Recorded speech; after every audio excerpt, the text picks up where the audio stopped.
So I was telling Jordan this the other night. When you finish the game and the like first words that flash before the credits come up and it says the Phantom Pain, I was like, what the fuck? Like that's the Metal Gear Solid 5 subtitle. And I looked it up and apparently Hideo Kojima is a huge, huge fan of this game. Like to the point he's been glazing it like ever since it came out and in decades after that. And he said that a lot of that is just like he wish he made it because of how cinematic it is. Because I mean, that's Kojima's calling card, right? It's being cinematic as Yeah. fuck. So he loves this game purely because of how cinematic it is. And like I said, up to the point that this game came out in 2000 or whatever, absolutely nothing is even close, in my opinion.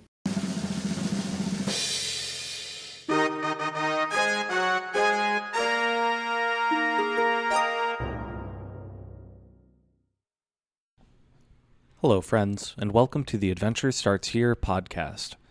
This week, we played Vagrant Story, a classic RPG on the PlayStation 1 by Square. Please be aware this is a full spoiler discussion. If you care about spoilers for this game, consider playing it first and let us know your thoughts in the comments. Also, as a heads up, around 50 minutes into the episode, I had some latency that was affecting my audio. It only lasted for a few minutes, and I did my best to edit it to sound okay, but just a heads up, I sound weirder than usual around then. All that out of the way, enjoy the episode. All right, so for this week, after our long series of intermezzos, we're finally talking about Vagrant Story, which we've been playing over the last 2 weeks, 3 weeks, whatever. I actually thought Ben picked this up until like today, but I think Thomas actually picked it. So Thomas, why'd you pick it? This is just one of those games that's been on my list ever since I was like a kid. You constantly see it named alongside these other like titans of the era in terms of JRPGs, and I never really knew much about it past Matsuna made it, and the cover art was always like evocative in my head in terms of just like it intrigued me. So really didn't just go past that. It's just scratching a like 20-year-old itch that I've had. So you called it a JRPG, and I also called it a JRPG. I think last week, and Jordan corrected us that it's more of an ARPG. Was this just a JRPG before ARPGs were ARPGs, or like where does this fall for you guys exactly in that? Because I felt it was JRPG as fuck. It's just the gameplay is a little bit different, but yeah. I don't know, to me, it's just a JRPG. It's just got a very strange combat system. Very, Yeah. auteurish. Yeah, I mean, by the strictest definition of JRPG, it is a JRPG, but it definitely blends some like extra weird elements into it that are definitely unique to itself. I mean, I think it's more of an ARPG, because I think of JRPGs as like traditional turn-based RPGs, and I think this is more like a Zelda style game. Sure, I think it's also an ARPG. Two things can be true at once, but I think under that definition, like Final Fantasy 16 isn't a JRPG. That game's a fucking JRPG. It's a modern JRPG, but it's not a classic JRPG. Well, what would you categorize Secret of Mana as then? As Kind of like like the same that's thing. Like literally the exact same thing I would use to describe it. ARPG, Zelda-like style game. huh? Because I feel like most people would also call that a JRPG, but I don't know if the distinction matters that much.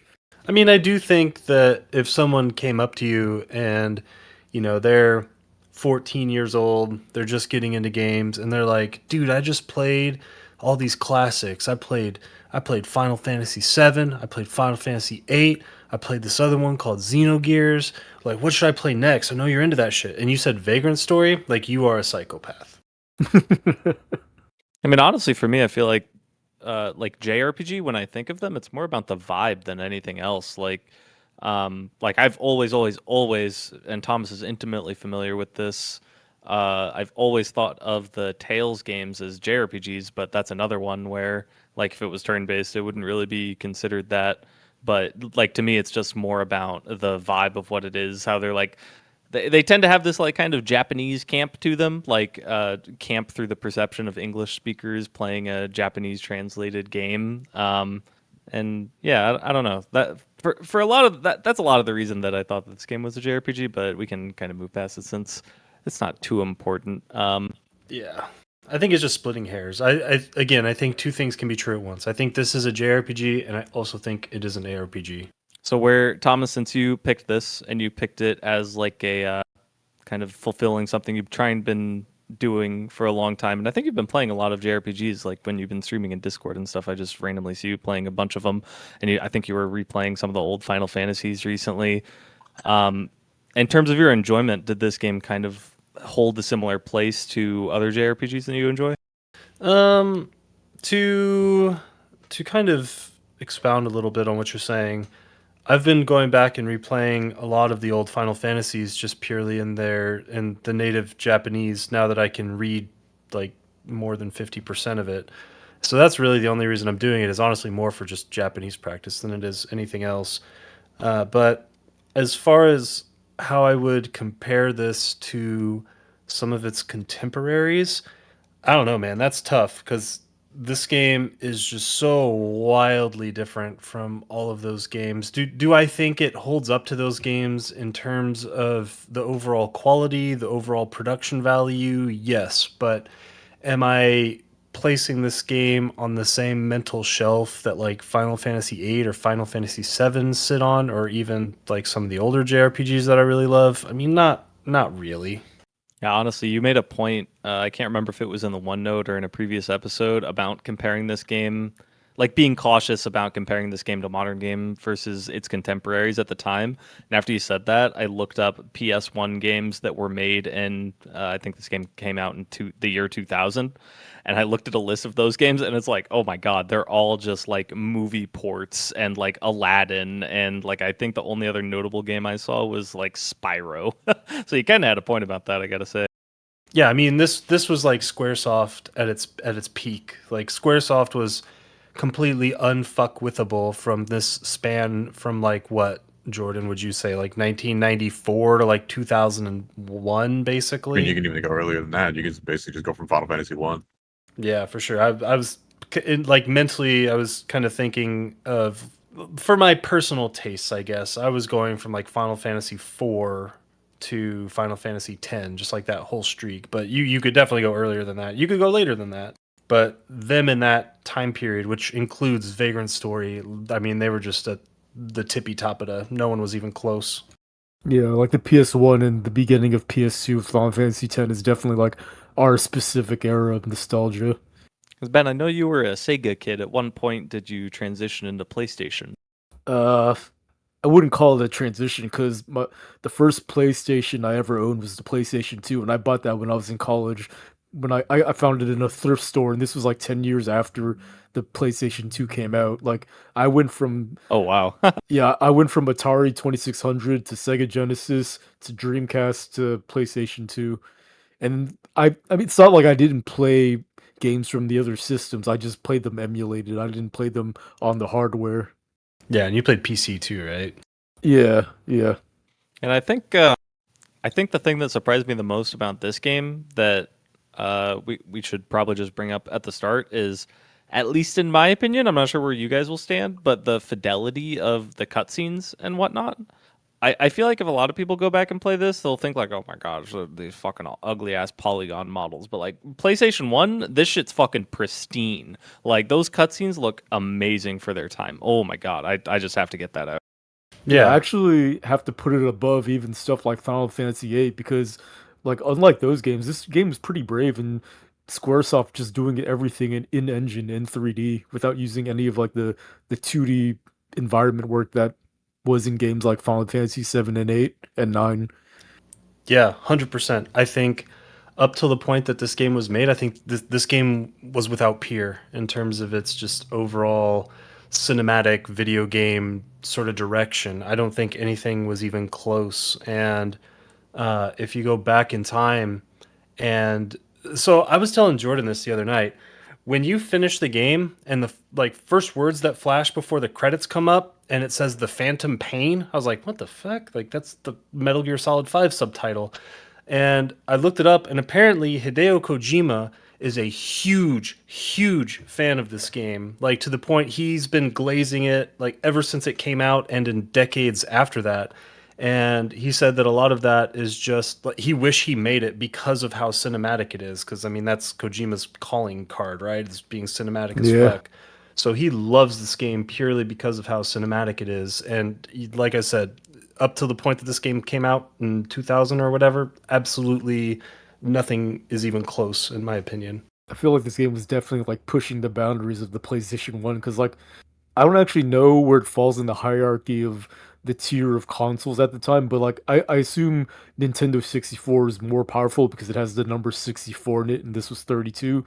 But I think this game looks way better than something like Mario 64 or like Banjo-Kazooie. I think it looks like significantly better.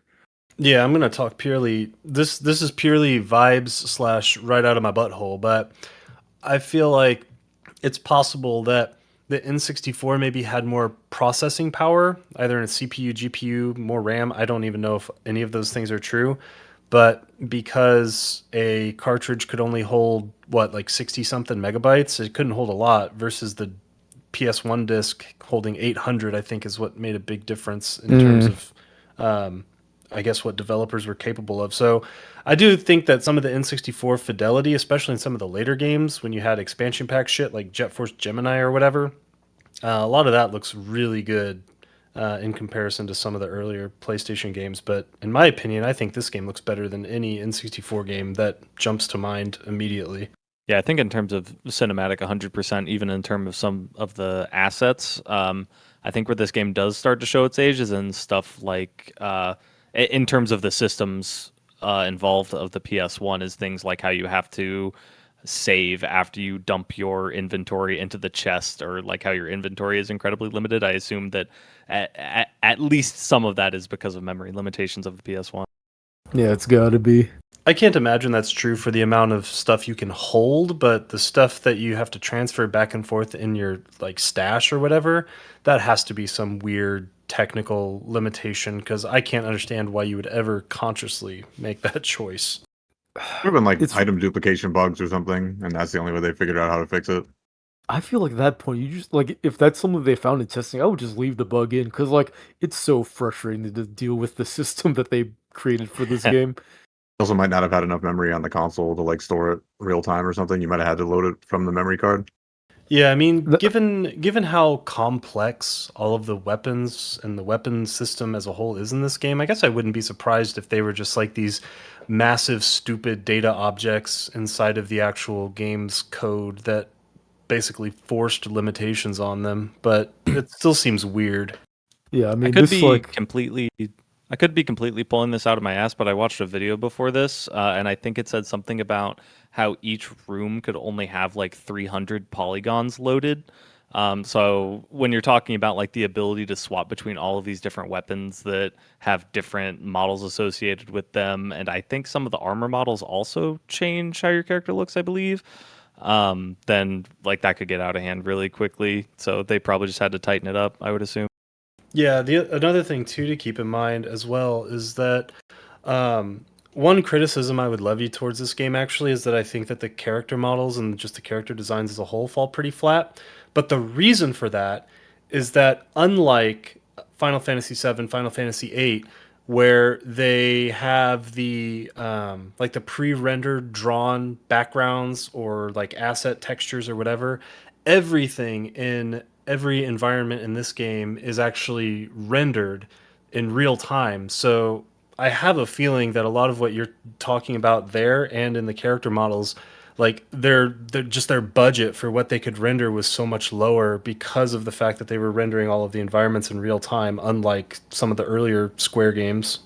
Yeah, and the video I watched also made a point to mention that like a huge portion of the development time for this game was literally just getting the loading times down. So it probably has to do with what you're saying as well. Oh, I could believe that. Matsuno must have really loved the inventory and like equipment system in the way that it interacts with the combat because if I was developing a game like this and I had the technical limitations that they had, like if if I had to compromise between having this combat system and just getting rid of it and replacing it with something else so I wouldn't have to deal with the storage and like swapping items back and forth from your storage chest, like I would just personally I would just have just made a completely different combat system so I could avoid it. So he must have like Yeah, like really loved this thing that he came up with. yeah, like how easy would it be to just turn it into like a Tails style combat encounter where you run into one of the enemies and that turns into like a small loading screen that loads the combat, and then you can have like all your shit loaded in there. It's very interesting that this game was made the way it was.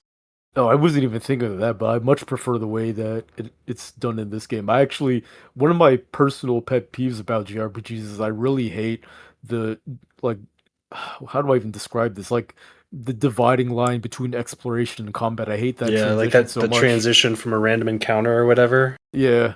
Yeah, for sure. So that's why, like, stuff like this or stuff like Chrono Trigger, I love that stuff where it's just seamless. Yeah, I have to feel like for the majority of games of this era and earlier, like that is just a straight up technical limitation for sure. Well, we've kind of tiptoed around a lot of shit. There's a lot of meat to get into in this fucking game, so I'm curious where you guys would want to start in terms of the gameplay, because there's like a dozen things you could choose from. There's just like an overarching design, like, what do I even call it? I was about to say mythos. That doesn't even make sense. It's just like a design, like guideline for everything in this game, not just the combat. That makes me feel like Matsuno is the kind of auteur that is.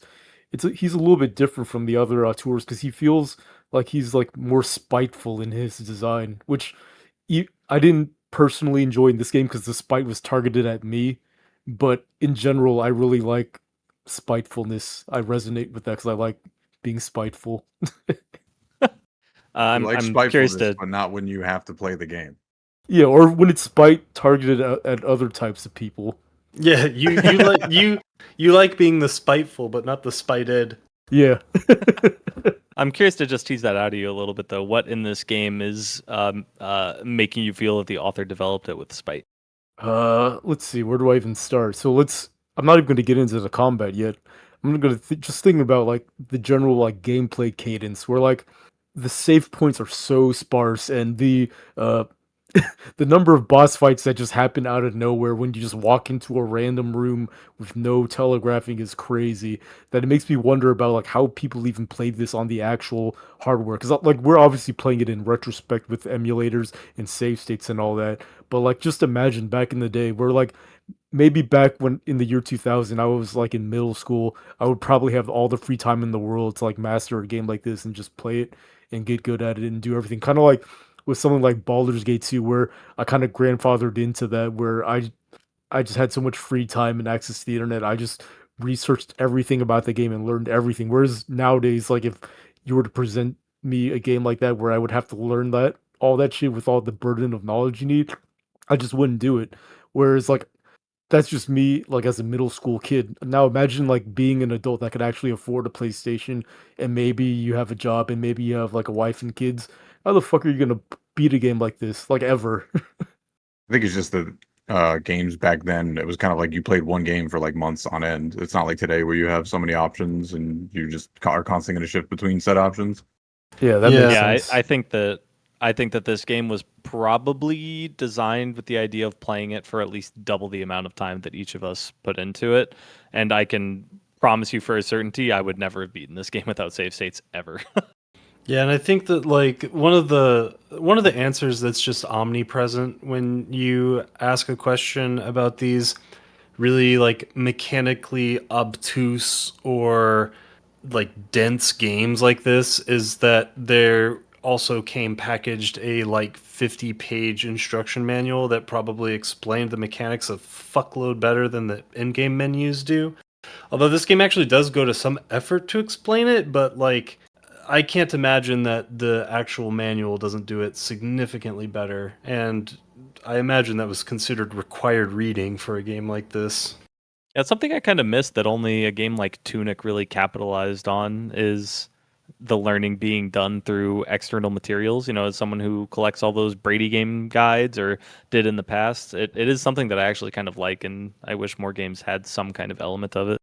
Because I actually feel sort of the opposite of you, Ben, where I think as a kid, this game would have frustrated the shit out of me. Like, I would have gotten lost in the exploration. I would have never figured out how to get the numbers on the attack menu to say more than zero. Like, this game would have just been a living nightmare for me. If I played it when I was like 10, right, when the game came out, there's no fucking way. I also would have saved over your save at least once. At least once, Yeah, so probably more like 4 times. But as an adult, I can appreciate those complexities just because I find them easier to digest, I guess. yeah, I guess for me when I brought that up about like my age relative to the time, I was thinking more about like the time investment. Cause like if I were to like play through like a 2 hour session and there was no save point and I walk into a door and there's a boss that kills me, like at that time in my life, I probably would just load up the save and just run it back. But nowadays in 2026, I'm not gonna do that. That's what I meant. Yeah, I guess that's fair because yeah, like Seth, without save states, this game would have been maybe impossible. For better or worse, the entire thing you guys are referencing right now reminded me so much, even as I was playing it, of the old ass Gary Gygax D&D Tomb of Horrors, I think it's called, the like really fucked up D&D module where you're supposed to die and die and die and get through it, and it's like designed to do that over and over and over and be unfair in doing that, and eventually D&D just moved past that design state. This game reminded me of that so much, where it's kind of like Ben said, it has so much spite towards the player, and I don't know why, other than I know that the developer said something about like this is a game for the hardcore gamers, all the way back in 2000, which is pretty funny to think about now. Yeah, I think it's definitely fair to say that, like, beyond a shadow of a doubt, this game was meant for adults with like adult brains. Maybe not necessarily the adult time commitments, but like definitely meant for an older audience. Well, why don't we start tearing into more specific gameplay mechanics? Thomas, just since you're the one that picked the game, there's a couple different things that we could get into.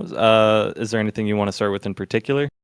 I think we can just pick a mechanic and zoom in on it because like I'm curious because yes, there is a metric fuck ton of friction in this game from the ground up. Like at no point does this game ever feel like it pretends to not have friction somewhere. So I guess maybe the first thing we could start with just easily is the risk gauge. Like just in terms of what you guys thought about it, if you felt like it was impactful, too impactful, not impactful enough, just the general overarching design of it. I'm curious to get your guys' take on it. I think it's a great idea. I just didn't like the execution specifically. I felt like if some knobs were like twisted a little bit, I would have liked it a lot more. Like, for example, um, I do like the fact that like you keep doing one extra damage for every chain you do, so like eventually you could just kill someone with one combo. But I just felt like it takes too many hits to get to the point where it's like actually good, and the risk builds up much faster than that. So if you ever fuck up your chain and you leave combat and the enemy gets a turn, there's a pretty good chance you actually get one shot because your risk is too high. And I don't know. I don't think that the so this in-game solution is to use a consumable to drop your risk back down, but I just don't like that gameplay flow. It just didn't feel good to me to use a very limited and scarce consumable that also requires menuing with like mandatory like second long menu transitions to and from to like manage this system where I just felt like if if it was just like slightly less punishing, I would have liked actually playing risky, being a risk breaker. Yeah, I think like conceptually, I don't hate it as like a kind of limitation or like a resource that you have to manage. But I kind of feel like how it played out in the game felt to me more like the infinite prevention system in Vampire Crawlers, where Hilarious. like I wrote that where down. I'm like sorry. oh that's I only realized it as you asked that too, which is even funnier. But yeah, like it like the game wants you to like chain and combo and do your fucking Devil May Cry shit or whatever, and like have a series of chain commands that you're connecting and that help you manage your other resources like your HP and your MP. Um, and then the risk is supposed to be that like tertiary mechanic that you like have to control through other means. Like that makes sense. But then you start running into enemies that have like I don't know what it's called, like chain prevention, where they just cannot be chained. They just have like 100% block for it. And I felt like stuff like that just kind of popped up too many times where it felt a little It felt a little disconnected from what Risk wanted to do.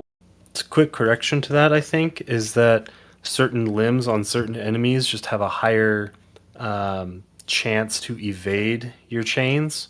So if you start chaining the arm of Kali or whatever, and you notice that it's missing a lot, just attack a different limb and find the one that doesn't have the high chain evade. Just to point that one out real quick. But I do think I majority agree with you for the most part, but I'm curious what you think, Jordan. I think it's great. I think really probably the only like miss of it was like not using it just as like a baseline currency for attacking and not just to be part of the chain system. Because the other way that you would manage the chain system is like you can't chain higher than like 5, which would just kind of be boring. So, and you can't just let the player chain for as long as they can time it, unless you like make the timing window tighter and tighter. So, I think like basically what Ben said, I think is like a fantastic thing that you have to juggle yourself of like, do you want to chain 30 times and do a bunch of damage? But then if you fuck up and you mistimed when you started the attack, that you're just going to get one shot. I mean, I think that's like a great balancing act that you don't really see in like basically any other game. Yeah, and I like that Mm-hmm. conceptually. I just wish that you could get to the more damaging part of your chains quicker than what it felt like they actually did. Because like in my personal gameplay, I didn't feel like the damage was really worth it until I got to like 15 chain, which is unreasonable, at least for someone like me. Like I'm not like someone like me that when I played Expedition 33, I literally had to mod it to make the timing more lenient because otherwise I literally just couldn't have beaten that game. And this game was not nearly as punishing as that, but like that's only because I was able to manage it by like not ever by consciously not chaining too much.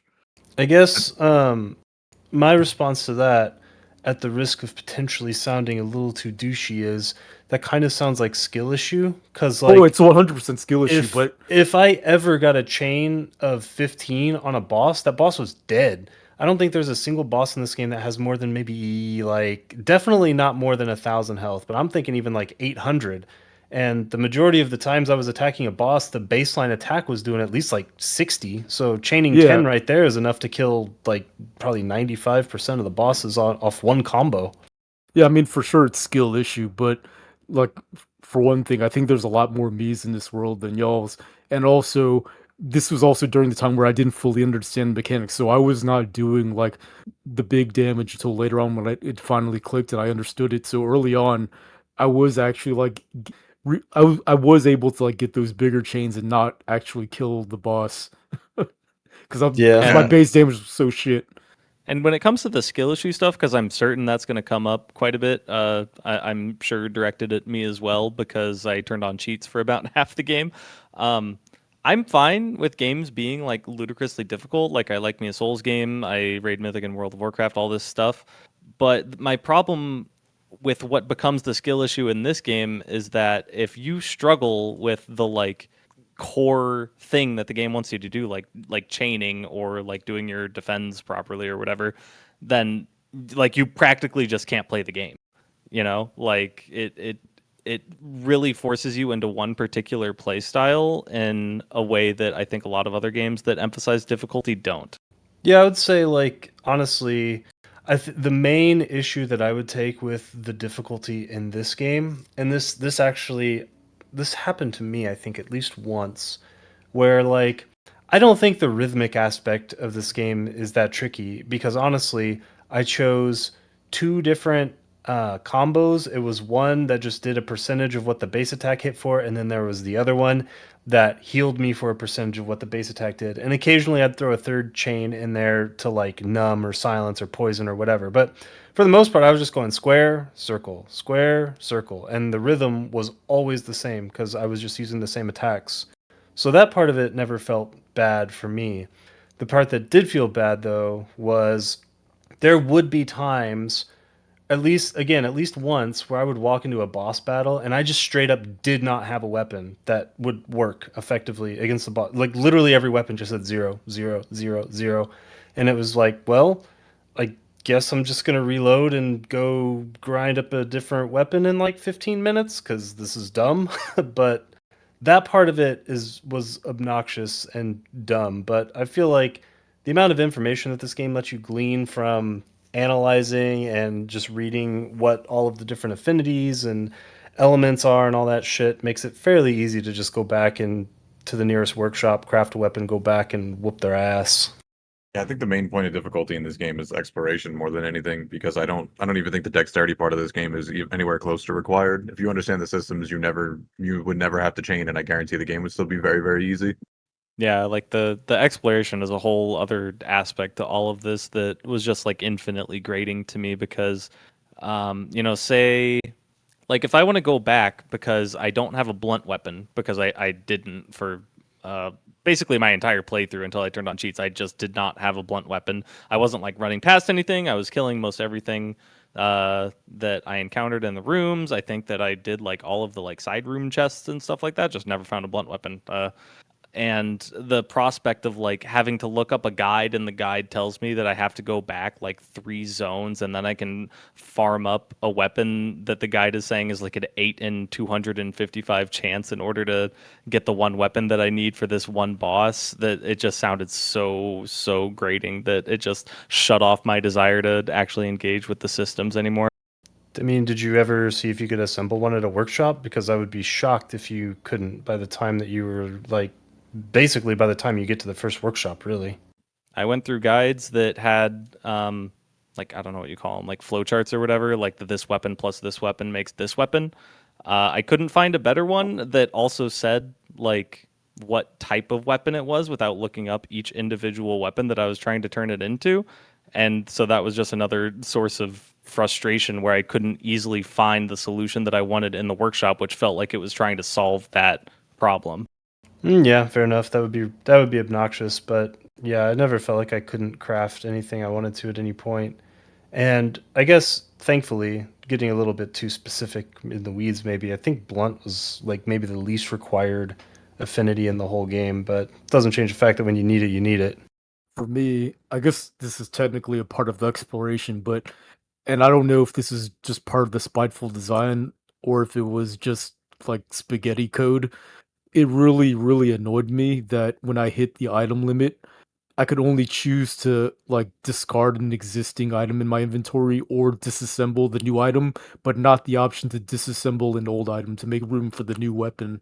Yeah, everything about the inventory limits is really annoying in this game. My biggest criticism of the game by far, I think. And that, yeah, like you kind of implied, there's like a lot of things like that, but that's just the one that like I thought of at the top of my head. Yeah, I think the ability to only carry 8 weapons in a game that's all about playing rock, paper, scissors with your weapons is a very purposeful choice for sure, but also a very annoying one. Say because it's in conjunction with how like shitty and annoying the stash and disassemble system is as well. Like in addition to what Ben said about only being able to disassemble it, it's like everything is playing against you to keep all the weapons on hand that you like wish you could, while still leaving room to pick up a couple more while you're dungeoneering. Yeah. And this is all also like the dungeoneering and exploration stuff. I'm also not even getting into like the nitty gritty, almost nitpicky stuff that I want to mention, like just how long some of the animations are that enemies will cast at you when you're just trying to move on to the next room. But Thomas, you brought up the rock paper scissors thing, and so what I would like to hear from the people that actually like the combat in this game: how is this game more than just complex rock paper scissors? Because I just it did not engage like any side of my brain other than like use the right thing, put the square peg into the square hole and you're good, and that was it. I don't know, I kind of think that was enough. Like, I mean, there's a reason why I think most RPGs have types, and that's because people enjoy types and they enjoy that rock, paper, scissors aspect of it a lot. And this game just takes that to its mega super extreme. And I understand if you don't like that for sure, but I mean, I think it's been a pretty core component of a lot of RPG combat systems for a long time for a reason. And the menuing aspect is annoying. Like if this game did get remade, that's the one thing that they would absolutely need to smooth over big time. And it would be very easy with modern technology, to say the least. But yeah, I don't know. I just really like that system because it felt like every combat encounter was like kind of a small little puzzle in and of itself to solve. Yeah, I think it is like putting a square peg into a square hole, but I think it's really like you are spending a lot of time to whittle that peg into a smaller peg and a more aerodynamic peg, and then you throw the peg into the hole from 50 feet away, and then it feels really satisfying. I just don't like how punitive it is if you're not like if you don't have on Exactly. hand like the resources required to do that. It is definitely punitive. That's my entire problem because I don't want to compare this game to something like Dark Souls, but I'm just going to say it to draw an example. Like, if I just don't get some particular system in Dark Souls, or there's some boss that I don't know, like their movesets just aren't clicking with me, whatever skill issue, then it offers me like 100 different other options in order to beat that boss. I can like do summons, or I can do some fucking sword and board poise build respec thing. But again, that's what I was saying earlier with this game, where if something just isn't clicking or you don't have the particular thing that you need, there is no other option other than to go and get that thing. And like, yeah, there's some like other stuff. There's the Heracles spell, there's Tarnish, all of that stuff. But all I can do is speak to my experience where that happened. I didn't have the right item. I was casting all of the spells that were, relevant. And I was still doing like 0 to 5 damage to bosses. So I just don't know where I can go from there.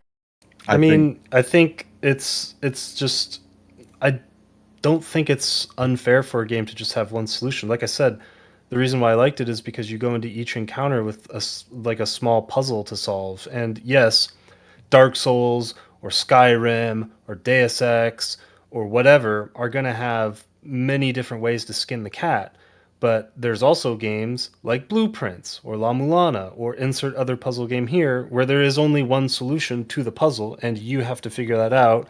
And occasionally you also have to prepare for that. And I think a lot of what makes this game enjoyable is trying to recognize, okay, what's going to be important?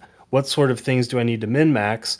And then all of that preparation meets this intersectional confluence between preparation and satisfaction from that preparation when you come up to a boss and the number says 100 100, because again that's a satisfying thing is you go up to a boss, you've prepared, you have an idea of what you're capable of, and the first time you press circle on the dragon it says 0/60 and you say okay, let's cycle through my weapons, and that kind of like aha fucking got him moment when it says 100 100 is very very deeply satisfying to my brain.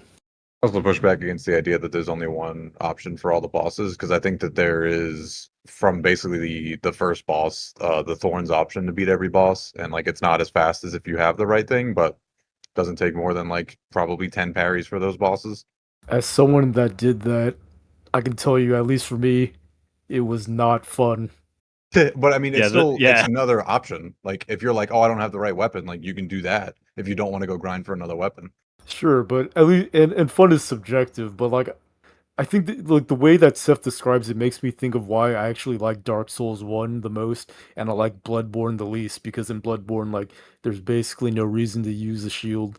Like there's like that one flimsy shield, but like otherwise you're meant to like be super aggressive, and I just really dislike that. And uh, um, there are like some parallels to that kind of dichotomy when I think of this game too, where I understand that there is the parry option, but like man, that shit is miserable when you have to like you have to learn the parry timings for attacks that have like 10-second long animations, and it's just like one frame link like 70% through that animation. Like, are you fucking kidding me? Without Yeah. save states, I would have not have been able to do it. Yeah, And I'm this gonna is be no honest. I'm gonna be honest. Like Jordan was saying that like the rhythmic timing aspect of this game wasn't shit, and I think that's true when you're attacking. When you're defending, hell no. I think I was probably like 5% successful on hitting those, to be It was honest. so hard. as just to clarify, when I say it's not shit, I mean you don't need to do it. Like that's not Yeah, yeah, yeah. That yeah. is true. That is true. I wasn't saying it's easy because like yeah, the when the exclamation mark shows up, especially on defending attacks, like it's not even consistent with like the right frames. So like yeah, they don't do a good job of conveying that to the player. That But is I'm just true. saying you definitely don't need to be able to chain to beat this game like quite easily as well. Yeah, I do think you probably need to for attack, but attack is so easy. I was able to do it on like 110 ms parsec ping because I just had the rhythm down really well. But the other thing too, before we get too far away from it, is that I think Jordan, or not Jordan, but rather Seth and Ben, like honestly, I think you guys just at some points when you realized you didn't have the weapons, you just needed to run back to the workshop. Like the workshop was only ever so far away, and that was the solution to all woes in my experience. Like if I walked up to a boss and I needed like a dragon piercing weapon or whatever, like the game provides you enough gems and enough tools to just go up to the workshop and craft the like Hagane rapier or whatever and then throw the dragon gem in there and then congratulations, you just shit on the boss without even trying. And I don't feel like, I mean, a lot of things in this game are a time sink, so that's a time sink too. But relative to how much of a time sink this game is in terms of its tedious shit, I think that one is like not as bad, I guess, which is a bad way I of putting it. Maybe there was just something I wasn't understanding about the workshop because I don't know. There were times where I did go back to the workshop and I even like disassembled half of my weapons and tried to reassemble them into like a blunt weapon, for example. But I just didn't have the parts. Like nothing said that it was going to make a blunt weapon, and then I resorted to a guide that showed me the like input outputs, and I still couldn't find one. So like at that point, yeah, I don't know if I just needed to do more farming because I was kind of holding W, but like I was holding W, but I wasn't like ignoring stuff, you know? So yeah, Yeah. in terms of that, I just don't know what I did wrong. But I mean, the thing is, as well, is like, okay, you couldn't craft a blunt weapon. That sucks. But odds are you just look at the boss's next lowest affinity and then just craft that with a 2 gem hilt onto it, and you're gonna kill it basically just as fast as a 0 gem blunt weapon, more than likely. I'm just glad that like just I guess like tying a little bit back to what we were talking about before, there was an alternate method of leveraging the elemental affinities, which is what I ended up doing because I didn't want to craft stuff. I really like when you say it wasn't that bad of a time sink, I think it was that bad, at least for me, because I tried it once and the experience was so miserable because like the fact that it uses disassembling and assembling, which requires like inventory management and God forbid the stash management that I tried it once. I crafted one weapon that was shit and I just never crafted another weapon again.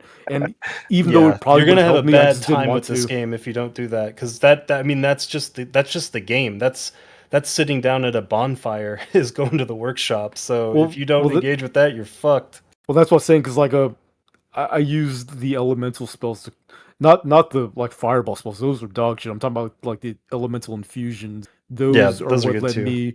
Those are what actually what led me beat the game without crafting weapons. Because like that usually was enough to bring my weapon to do like 60 plus damage.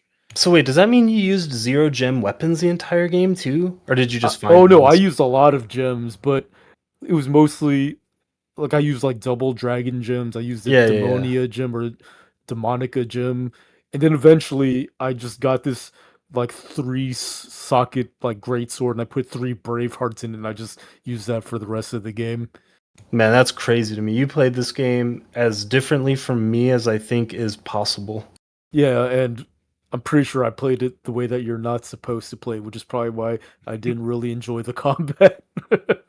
I don't think the workshop is as integral as Tom says that it is because I mean I didn't fuck with swapping hilts out and things like that. I think the only thing that I was like, okay, this is something that you need to do is to make either the Hagane rapier or the Hagane short sword super early on, and then the game is just like free. Like you don't need a Yeah. blunt weapon until like one of like the last areas really because like it's just so much stronger than all the other gear that like you just do 40 damage to anything no matter what. Yeah, Yeah, like I just to be think that clear, is when I'm true. saying when I say the blunt weapon thing, that's just a stand-in for I don't have the right tool for the right Sure. thing. Yeah, I mean I the right tool just is literally the Hagane short sword or the Hagane rapier, like from when you can Yeah. make them, and then after that, like you don't even need to worry about item switching until you start to get like crazy ass item drops from the enemies, like 2 or 3 hours, probably even like 5 hours after you make one of those weapons. Yeah, honestly, what are the three main types other than blunt? There's piercing, Yeah, edged, and what's the edge, other one? It blunt. Yeah, there's Is three. it? Okay, yeah, I pretty yeah, to your point, I pretty much only used those, I guess. The only other thing that I kept on hand at all time is that the silver dagger that you find early on that has like a massive undead and evil affinity, and you get it in like the first dungeon. That thing fucking cracked ass too, but yeah, I think I really probably did just use the Hagane short sword or the Hagane rapier or like whatever random Damascus weapon I found here or there, and that's literally it. Yeah, I just don't know how I feel about that burden of knowledge because like I never knew about Hagane rapier or short sword being overpowered until you guys just said it. Yeah. And it makes me think of one time where someone I knew played Baldur's Gate 2 and they got pissed the fuck off because they didn't know that you needed fire or acid to kill a troll. And that's just like basic D&D knowledge. But if you don't have that knowledge, like it's just frustrating. Oh Like yeah. I don't know what else to describe it as. It's I kind of similar mean, to me as well as like probably anyone's first experience with Final Fantasy VIII and not knowing that experience is a bad thing. It's probably similar to that. I don't really think that there's anything that's like core to the actual Hagane short sword or the Hagane rapier. I think it's just you can craft them pretty early, and the typing is like omnipresent throughout the game. It's really just the typing. Like it's the typing and it's the word Hagane. Like if you had anything that just said like brackets H piercing or brackets H edged, like you were good. You didn't really need anything past that. I mean, I had Hagane weapons. I just felt like I'm still running into the 0 to 5 damage range, and it sounds like having specifically whatever type of damage rapier does as well was like it's an important part of that like meta knowledge. I think I think it just straight up honestly just purely comes down to the affinities. Like I think that's really the only thing that matters, and the base materials because that's just what controls the stats. So it's just the base weapon material and then the typing, and that's it. It doesn't matter what you put that typing on. I mean, it I kind don't of know. does, just again because the stats are a little bit different, but like at the end of the day, that's probably a pretty marginal difference.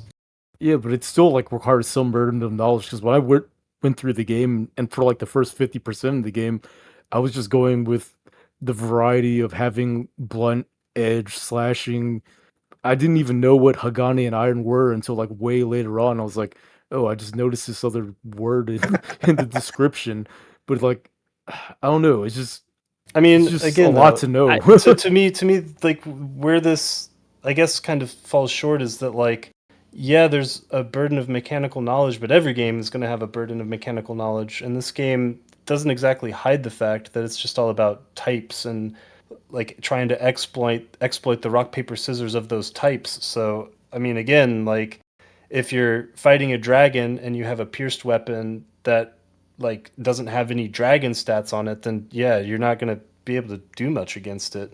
Yeah, and if like one of my 8 weapons can't handle it, then I'm just wasting my time. It's just No, an you need to go back and build out a new weapon because again, yeah, that's but that's like that's like what the game's built upon. Like the entire design system is predicated on that. yeah, it's built upon spite, which is why I disliked it heavily. That's like my point. I guess like again, I don't understand why that's spiteful. That's just like the system that it's built upon. It's just oh, like I don't have the ability to hit the troll with a fire spell. I just need to go grab some like fire bolts from fucking Nashkel or whatever. Yeah, but the part that's spiteful is in that specific instance, I just reload the game and I just change the spell out and just quick rest, and that all takes like 10 seconds. Whereas in this game, if I don't have the thing, that's like another 15 minutes of doing something Yeah. else instead of Yeah, playing the like game. the time factor is a very relevant part here, and that's why I asked the like fun question earlier because like what Jordan said makes sense, but the time scale for me just does not click. Like it is so much investment that you have to do basically for every single enemy, and that just gets and like that could be fun if this game was like half the length that it was, but it was so needlessly long. Like there's reused assets all over the place. It reuses the same room models multiple times, and that just like kills me. Where I don't want to say I felt like this game was wasting my time. I don't want to go that far.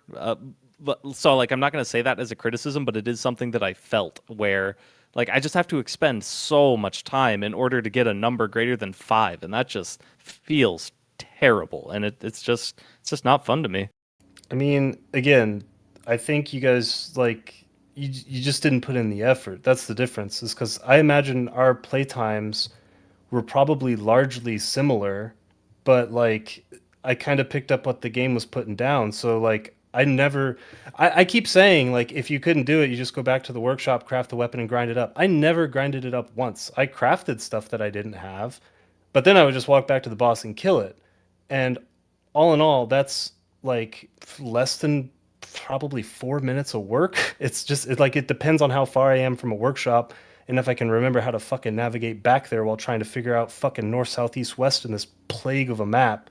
But like, I feel like you guys are significantly overestimating the time investment that it takes to just run back, craft a piercing weapon, throw a gem on there that's appropriate for the affinity that you need, and then just go and fucking destroy the boss. Like, it is not anywhere near 15 minutes or more, I don't think. It definitely is without frame skip. Yeah, it 100% is when you factor in like the amount of enemies that are interrupting you on the way to and back from the workshop. That's why I felt it was mean, important to play this stuff nah. vanilla, because like I feel like you will unfairly like evaluate a game like this if you like rely so much on emulation perks.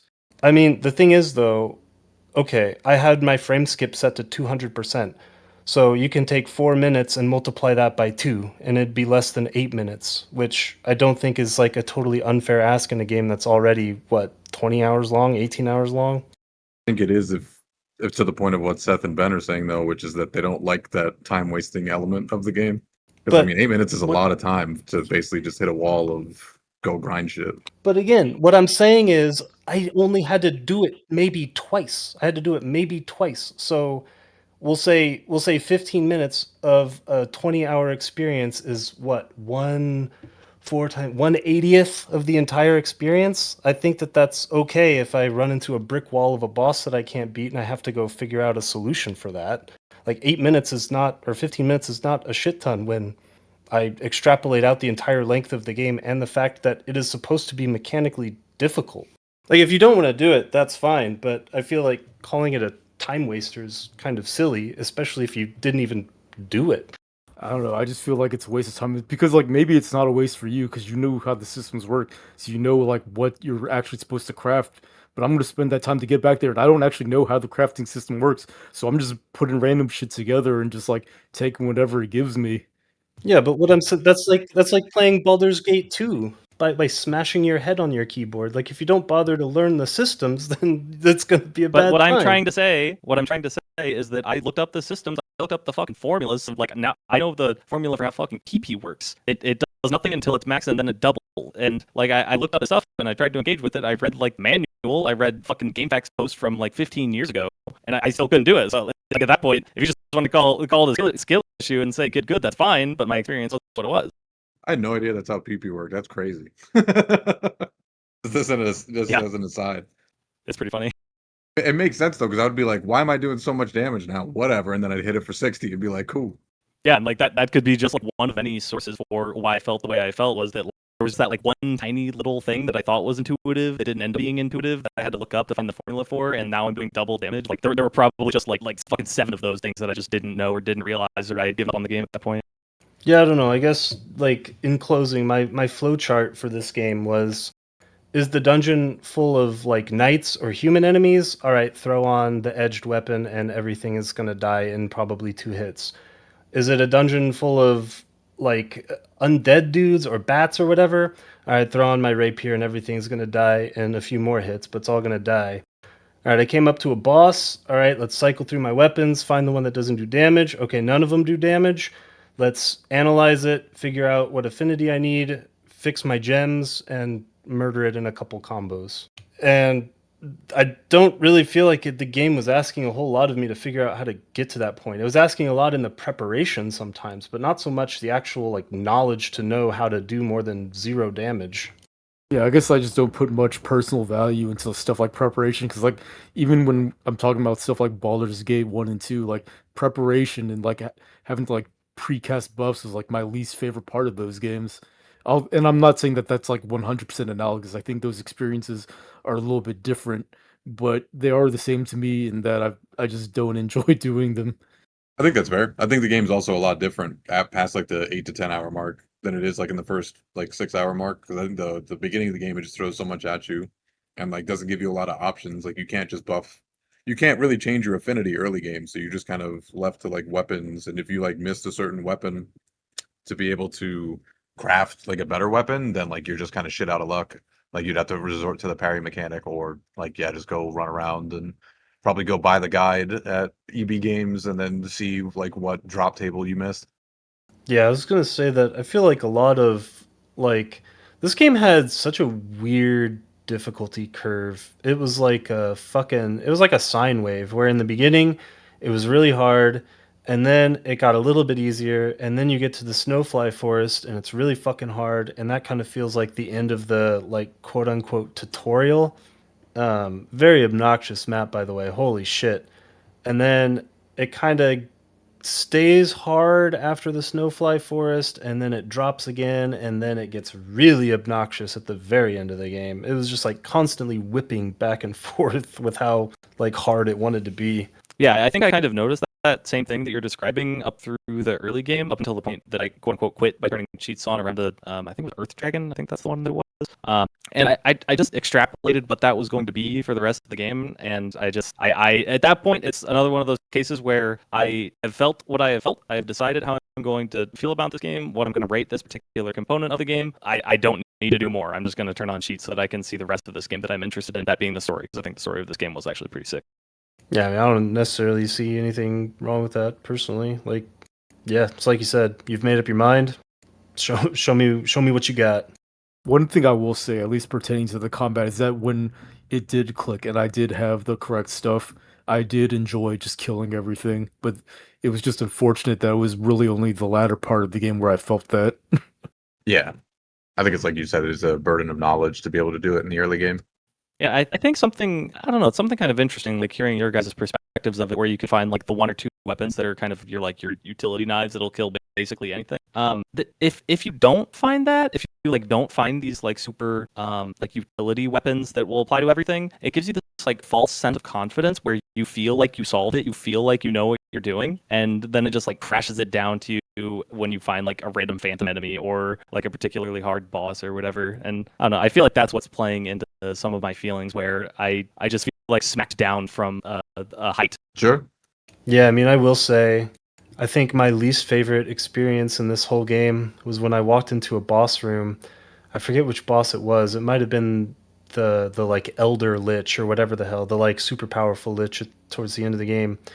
And I cycled through all of my weapons, including my daggers that had like 40 undead and evil affinity, and everything said 0.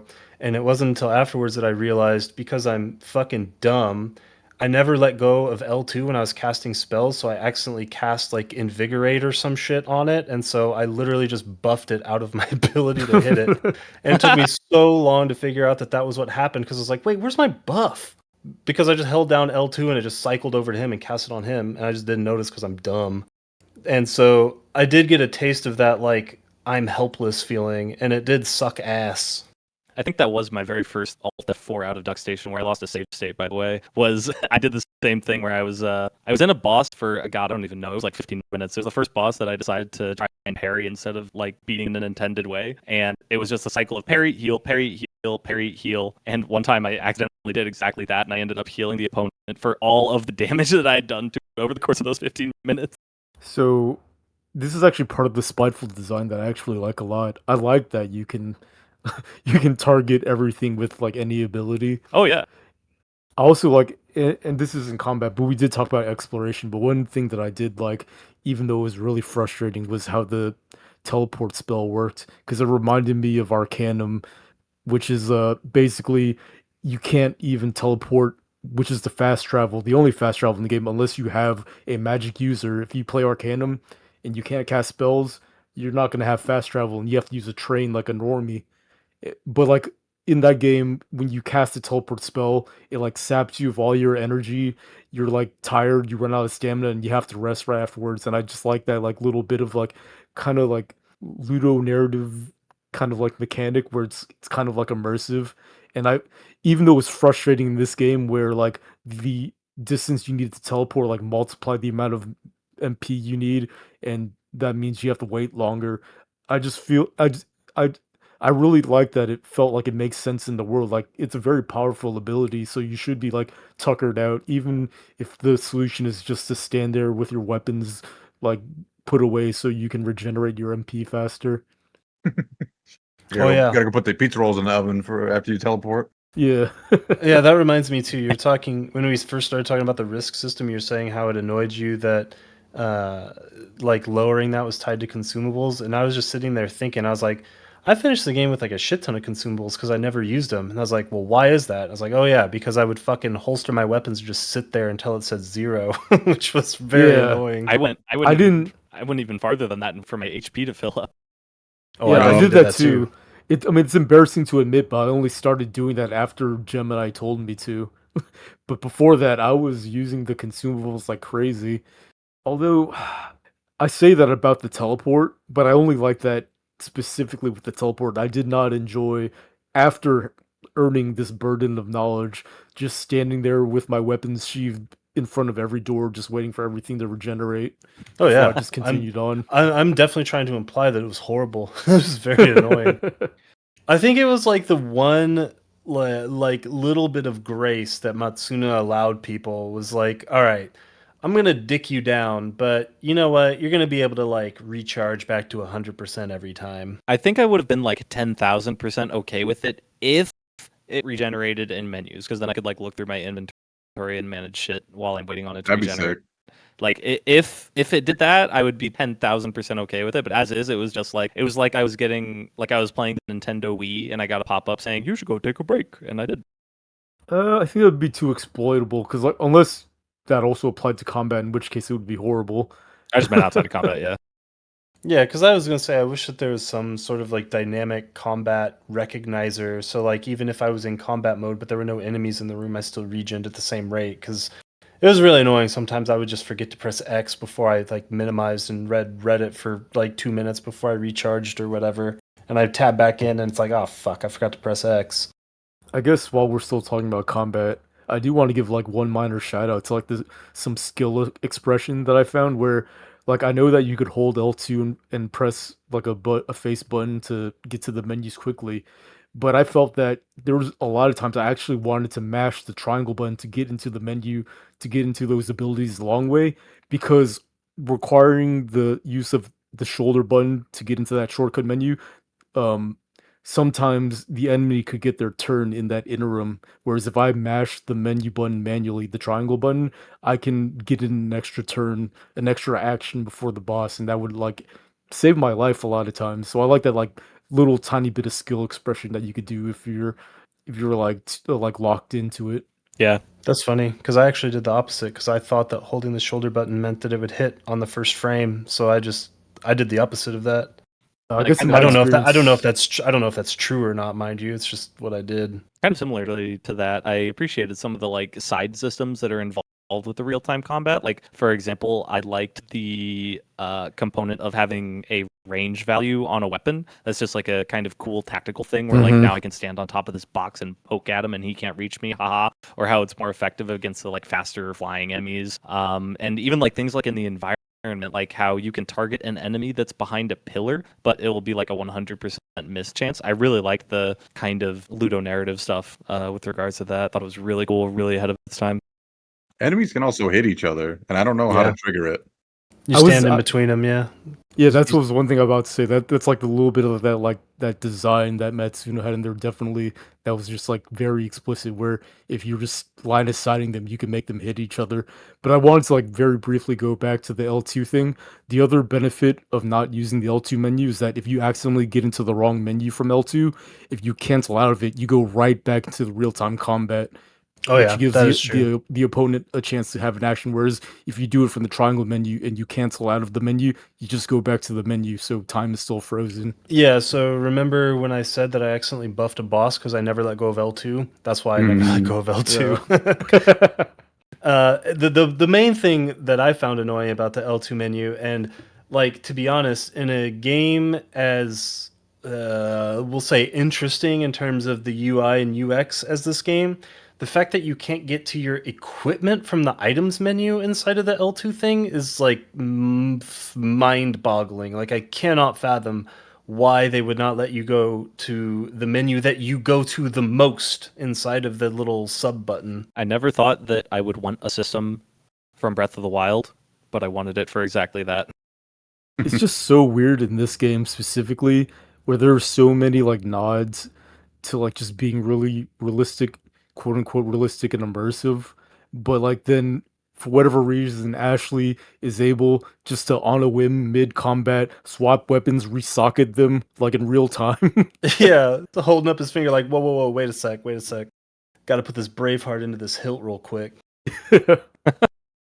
But yeah, Kind of a- I agree with the what you were saying, Seth, with like the range indicator. I thought that was really cool, and the way that it conveys that is actually having a ranged stat. So like sometimes just the sheer fact that you could equip a weapon that had a few extra range just to get like within range of hitting them, not even necessarily like standing them above them and poking them with a crossbow, but like I'm thinking of the last boss, that annoying fucking thing where like just equipping a longer range weapon so that when the asshole ran away from you, you still had a split second to at least try and get a hit in. I mean, I'm making it sound bad there, but like overall, I think the system was pretty well thought out, and visually, I actually think it's cool with the way that it opens up like that dome around you. I think is pretty neat. Yeah, I think Yeah. everything about that was well executed, and about that final boss, like everything systematically is fine. It's just the execution of that boss that sucks ass. I think it's supposed to suck ass, and I think it fucking rules. Oh Go no, on. I would not call it rule. That's just not the word I would use. I don't think you'll ever forget about that boss, and for that reason, that's why I say it rules. Sure, but that's like I'll never forget about Ultima from Final Fantasy 16 either. Exactly. Yeah, I mean, I won't forget about the time that I had diverticulitis and had to have Mary like figure out how I was going to get to the hospital, but that doesn't mean I liked that. Yeah, but I think if you're going for impact, that's how you do it. So I think it's an unfortunate side effect of a memorable experience. Oh no, for me, I would just, as a developer, I would try to provide a memorable experience by making it fun and enjoyable. I mean, this game kind of tried to build that experience via friction, though. It didn't try to Yeah. build it via quality of life and like streamlined and all of this like niceties and stuff. Like it was pretty Yeah, brutal. So Yeah. that tracks. Yeah, it's like you only have as much money as you save. You only have as much fun as you're not having friction. I think honestly though, like even like diverticulitis analogy aside, I did actually really like the last boss in this game. The arena was cool. I did think that the introduction of what felt like the last kind of middle finger mechanic and that thing running away from you constantly, it was like they found a way to make the final boss a big difficulty spike in a novel way that wasn't just cranking numbers up or whatever. And in that regard, I thought it was awesome, but I wish that fucker did a little bit less damage because the amount of menuing I had to do just to stay healed was very obnoxious. But Dude, overall, that's that crazy. was cool. That I was going to is say the act- opposite. Yeah, I was about to say like the boss literally couldn't damage me. Yeah. Maybe it was because of the Damn, beer really? I had. I But got, like, I was yeah, getting fucked Yeah. up. He was hitting me for like 150 every turn, and he took like 3 turns before I got one. there was like that one. You know how like there's like a special cutscene that like telegraphs his big attack. Mm-hmm. Yeah, The that the one that. supernova of the game. Yeah, you know how much damage it did to me? Single digits of all the hits combined. I was like, are you kidding me? I Dude, wonder. yours is crazy. That's crazy. I wonder what the fuck I did wrong with the armor then, because I definitely did not like think about the armor system as much as I did the weapons and shit. But that bitch was hitting me hard as a truck. Yeah, like I told you guys in Discord, like because I was kind of relying on parrying to do damage, so that was kind of a problem. And my solution was literally to unequip some of my gear so that the Right. boss could damage me. That's funny.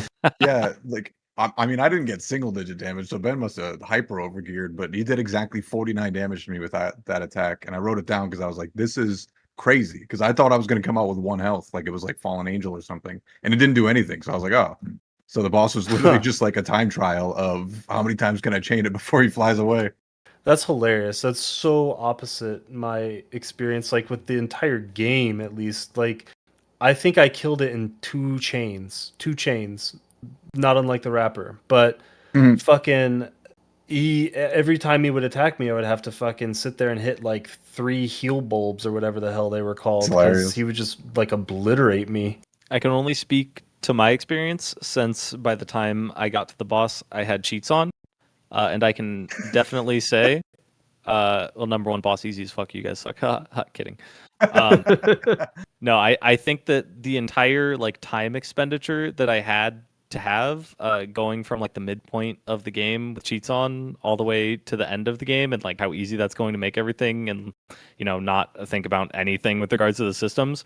I think all of that time expenditure was worth it for that final boss. I thought that shit was fucking awesome. Like the build up to it, he fucking flays Sydney's back off and it fucking scalps it back onto his back so that he could pass the seal or whatever the hell. You're fighting on like this rainy fucking chapel roof and it turns into this like fucking Kingdom Hearts platform. That shit fucking awesome. Very sick. The boss's animations were cool. It might be silly that it did single digit damage, but it looked really cool. I can tell you that. I do like my headcanon being that this game heavily inspired Kingdom Hearts because of literally the like epilogue scene where Ashley looks like one of the members of the organization. That's funny. I could see that actually, unironically. I think you're actually right. Oh my God, because you know what else I was thinking, and this is a crazy poll, I think, is that in a weird way, this game's soundtrack actually reminded me a lot of Kingdom Hearts. At least the combat songs. I'm curious what you guys thought of the soundtrack. Because that's one of the things that when people talk about this game, they primarily talk about like two things, the story and the music. So curious what you guys thought of the music. Lowercase, 6-point font, good. I thought it was Final Fantasy Tactics, but worse. I am the wrong person to ask. I don't remember any of the music. I'm sure it was great because it's SquareSoft. I just don't remember any of it. Damn, I thought I was going to be on an island on this one. Yeah, I think, what did I write down in my note? Let's see. I wrote capital letters mid as fuck. Yeah. That's funny. You said exactly what I said in a different way. Yeah, I mean, I thought, especially for like the emotional scenes, I thought it was bad. But like everything else, it just felt like it was like leftovers from Final Fantasy Tactics. I think, Yeah. in my opinion, I think the best compliment you can give to this game, and I certainly do not mean this in a bad way, I do mean it as a compliment, is that it is unintrusive, meaning it fits the scenes pretty well in all of them, and you don't really have to think about it, and it's just a nice addition. Yep, 100% agreed. It was just background music. And it's funny, you say it just felt like leftovers from Final Fantasy Tactics, but as I went back and listened to the soundtrack all the way through on YouTube today, I was actually thinking there's a lot of songs in there that sound like they were off of the Final Fantasy VIII B-side. That's funny because I thought that the girl in this game, what's her name? Melrose? Her model looked a lot like Noah. Yeah, true, actually. It's really funny that you couldn't remember her name because I also couldn't remember her name. And when she randomly just showed back up at like the latter 20% of the game, I was like, whose bitch is this? I mean, dog, I play that game like once every year. I fucking love that. All right, I have to check the fucking spelling. Okay, it is Merlot's. It's not Melrose. Okay, just had to confirm that. Yeah, my push to talk fucked up, but Ben, he was talking about Merlot's, not Renoa. I assumed Ben was also talking about Merlot's. Yeah, I was talking about Merlot's. Yeah. Oh, okay. Oh, yeah, I wrote down in the OneNote just the words Merlot's places in the story because I don't understand why this character exists other than so that they could put a pretty lady on the cover of the game. But otherwise, she could have just been like her entire asset could have been deleted. And I don't think anything about the story or anything of this game would have changed even a little bit. I'm actually glad to hear that because I was actually really worried that like I'd missed some kind of optional cutscene maybe that like fleshed her out because I literally forgot who she was until she popped back up later in the game, and I just assumed she was the other chick that you saw because I don't know, there's just like two women. I just assumed it was the same person until it wasn't. Thomas, That's funny. I think it's a shame you used the word asset without also pointing out all of the ass shots that she has at the start of the game. Oh yeah, true. That is the reason she's in the game. Yeah, the first fucking one where he's like descending down the stairs into the dungeon or whatever. It's just her ass is like 40% of the screen. I think her being the avenue of like kind of showing that people have like powers or whatever, like because she's like I don't remember any terminology, but like the fact that she can like see people's like inner monologue or whatever the fuck. Scrying? I think using her, yeah, that she could scry people. I think that was cool. It's not so much character building, but it's like world building via the character. Yeah, I think that the game does an amazing job with the world building. I think that's like the biggest strength. But also like, I mean, it better be with Matsuno's obsession with this place.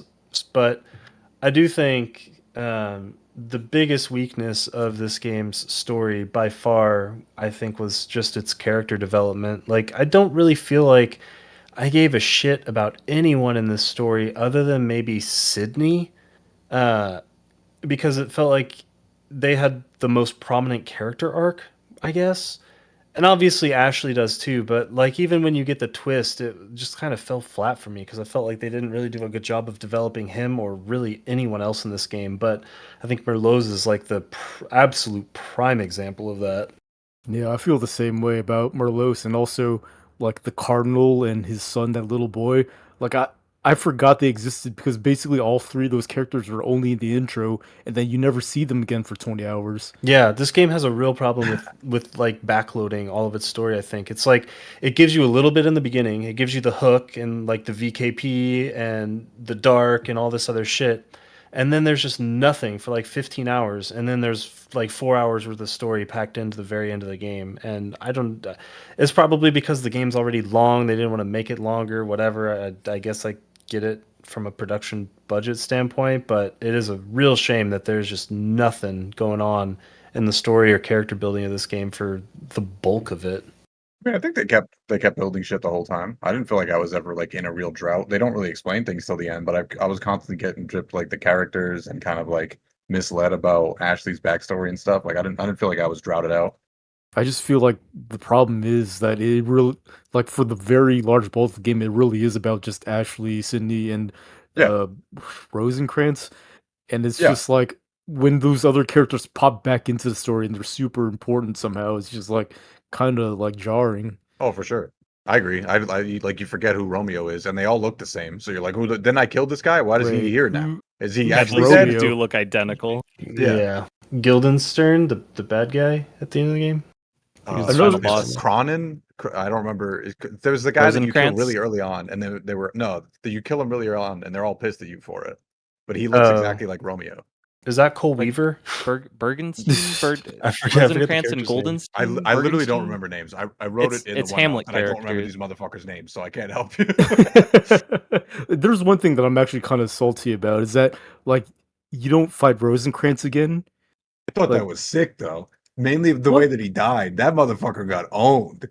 No, Yeah. My two favorite I characters are the characters that got owned the worst when they died. It's him and then Romeo's bitch at the end. Yeah, Rosencrantz yeah, being I was owned going is to my say favorite to scene. her. The I reverse don't fucking know. Han Solo of like I love you, and she's like I thought that once too, and then falls off the fucking roof. No, I like that. It's I'm just fucking talking. awesome. No, that one was great, but I'm talking specifically about Rosencrantz, where Yeah, like after the end of his first fight, well, I say first, but it's his only fight. He's like, well, he implies that you'll fight him yeah. again, and then when you see him again, like he's just talking to somebody, and he's like being threatening, and he seems like super intimidating and powerful, and then like the other guy's like, no, actually, you lose, and then he just dies instantaneously, and all that happens in the course of like 15 seconds. I thought it was badass. Yeah, Yeah, I actually, appreciate stuff like actually, that they because kind of like that's that.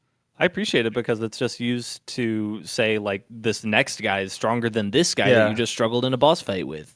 Exactly, but because you it could was transitioning. Because like Rosencrantz was just like a goon who's trying to play both sides, and then as soon as he tries to play Guildenstern, his existence gets erased, and it sets up the major antagonist. I did like that aspect of I it. mean, I don't I like the cutscene, but I just wish that you could like fight him like right before that, and it would still like have that contrast of power level, but you at least get the run back, or he gets run I back rather.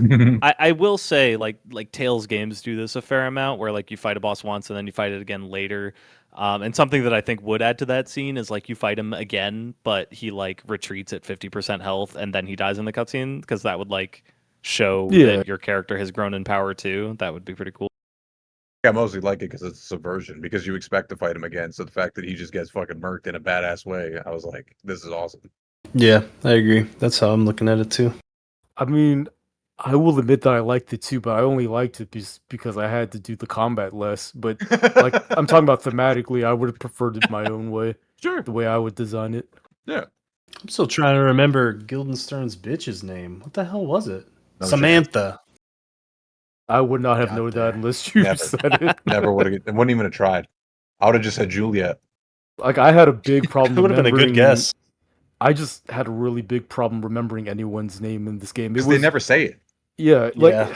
and the only game I could think of that was worse at this was Signalis, where like when they throw like the third Asian bitch on the screen, like I already forgot the names of the other two, I'm so so what's one mad. more? I'm so mad. So like this one wasn't that bad, but like it was really hard for me to just know who was talking, and it didn't help that the comic book bubbles didn't have the Yes. characters' names above. Oh, I mean, them or that's the main something. problem. Yeah, I would have loved if there were character tags.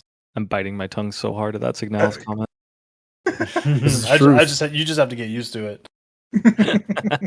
I mean, at least Signalis has the bubble, so that's a little bit of skill issue. This game, it says their name like once, and then it's like never again. Yeah. Yeah, I didn't even Yeah, realize it and- didn't highlight their names until you pointed that out. That definitely would have been a good addition. Yeah. Yeah, and like I was saying before, when I say that I felt like this game didn't have a lot of story, particularly in like I would say like maybe 15 to like 70% mark of the game. It's primarily because I just don't think there are enough text bubbles. Like, I feel like in a game like this, if you want to tell a big, wide, sweeping story the way that this game does, where you've got this cursed city and all this political intrigue and all that shit, then you gotta have more than like. I would be surprised if this game had more than 500 like total text bubbles pop up, and that's just not a lot. Like that's just a really, really, really super duper short script. So I think if I had one wish, like out of a remake of this game, it would be exactly that they just literally write more for it. I like the reduced amount because I think without the voice acting and without the music really assisting those scenes, I thought that like the only thing that those scenes that was cool was like the camera, whatever you call that, cinematography. That was the only thing that I enjoyed in the scenes. Everything else I thought was annoying. So if I had to skip more text boxes, I think it would have been a worse experience for me personally. I don't know. I actually disagree.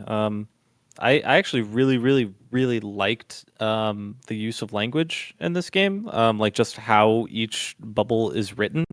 Like just certain small things that tell you a lot about like the world of this game. Like for example, like a character says something heretical and a character responds blasphemy. Like I really like stuff like that. It's not something I think you get a lot out of like especially Japanese media, but I thought the writing in this game was super unique and it really stood out to me on like the level of prose. So to Thomas's point, I think I would have liked it more, but at the same if there was more rather, but at the same time, I think that this game might struggle if it tried to over explain some things, so I kind of like that it went with brevity as well. Yeah.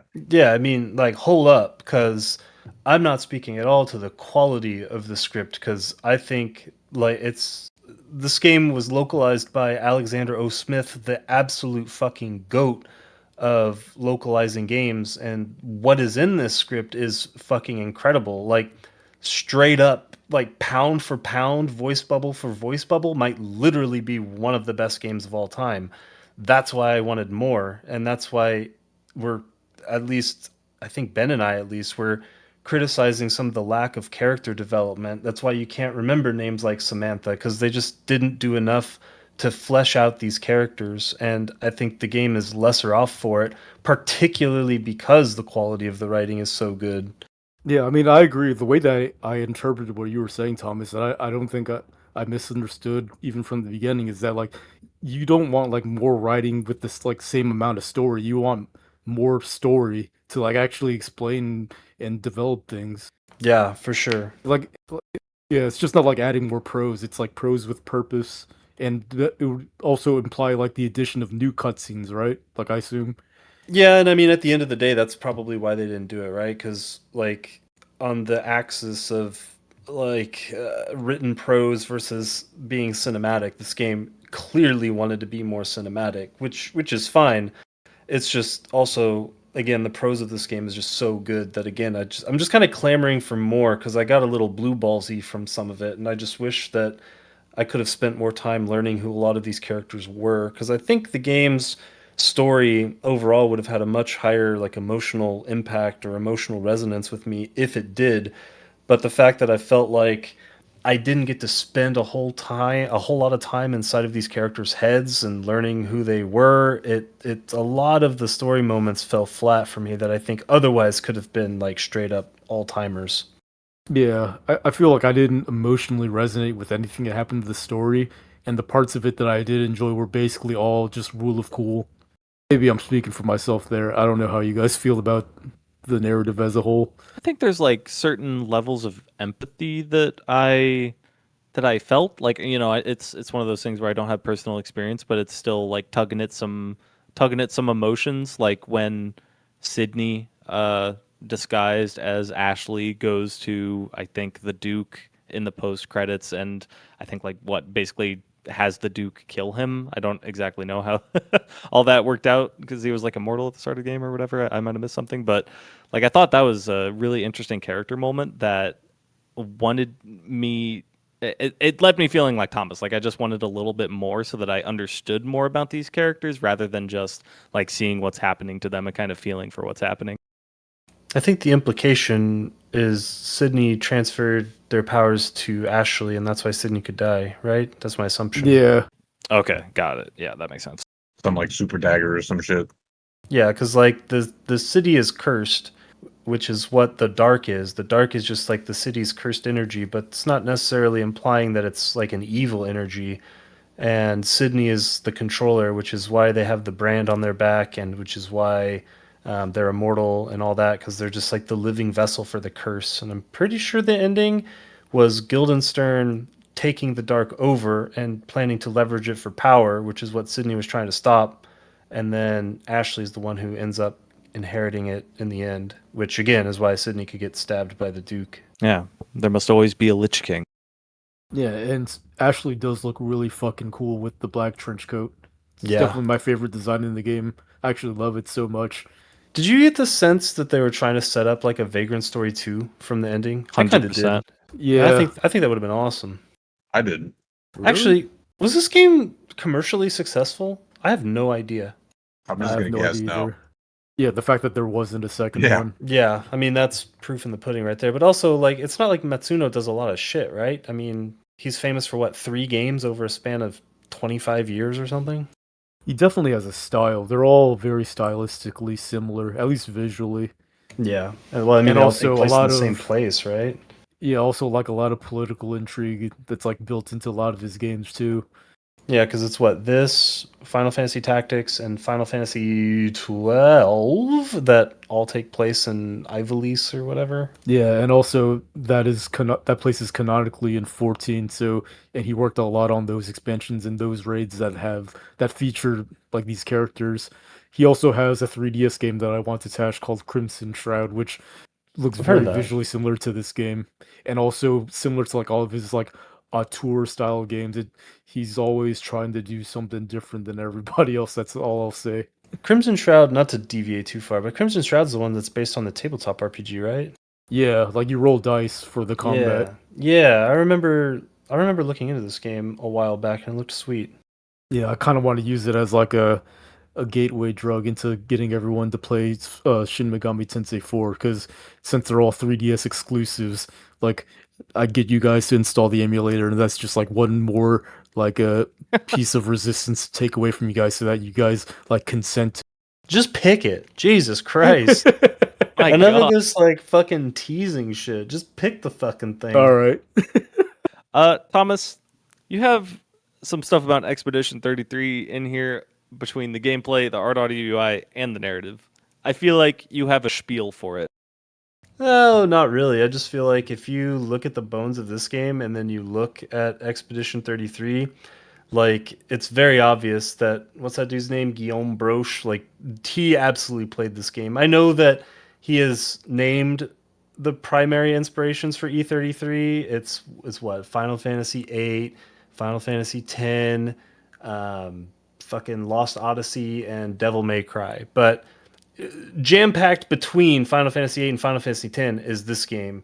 So the dude's clearly a JRPG nerd, and I just think you can look at a lot of stuff that both games have in terms of their sort of mechanical philosophies through the sort of rhythm based parries, chain attacks, all that shit the way that the offensive and defensive skills work, the way that you have to fine tune all of your characters in sort of tedious menuing. Because do not forget, that was a fucking aspect of E33 that was also annoying as fuck.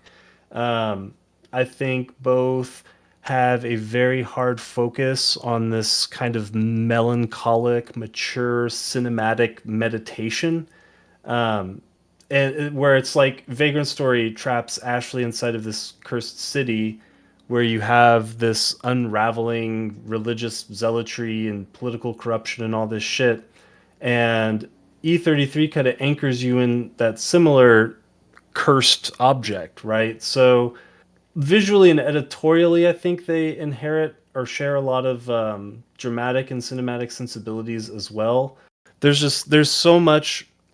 so many tendons that this game has that I can see directly influencing a game like Expedition 33, knowing that Guillaume Broche was playing like Final Fantasy VIII, Final Fantasy X, fucking Legend of Dragoon, and all that other shit. I can't imagine that this game was not also inside of that lineage somewhere. I agree with that. Like, it seems very likely, and maybe the reason why he's never like explicitly named this game is because it's just less known. So I guess there's no Yeah. reason to like really name drop it for like a media interview or something. I don't think think also that if would be you're- the reason. I feel like if you're doing a media interview and you say your biggest inspiration was Vagrant Story, and then a bunch of people go and play that game, and all of them are going to fucking hate it just because of how much friction there is for the average person that's going to be watching that interview, it would kind of taint your opinion of Guillaume Broche permanently, I think. No, and I mean, and Jordan, you need to get your point out too. But real quick, I think that there's levels to it too, right? Where like Final Fantasy VIII, Final Fantasy X, Legend of Dragoon clearly inspired it more. But like, there's again definitely strands of DNA from this game. Yeah, I don't think that he wouldn't mention Vagrant Story because he'd be afraid of people liking the game less because he already made a game that was a game that he wanted to play and wanted to make. So I don't think he would give a fuck if some like obscure shit that he used as influence. Like I don't think he would hold that information back because people would have a lesser opinion.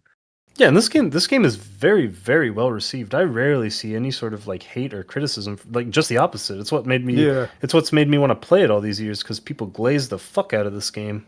yeah. I don't know if like the tone that I came across with it was that like it was negative. I meant that simply it was just lesser known than the other inspirations. Yeah, for sure. Yeah, I have trouble thinking of a game that is more like consistently like cinematic than this game this long ago.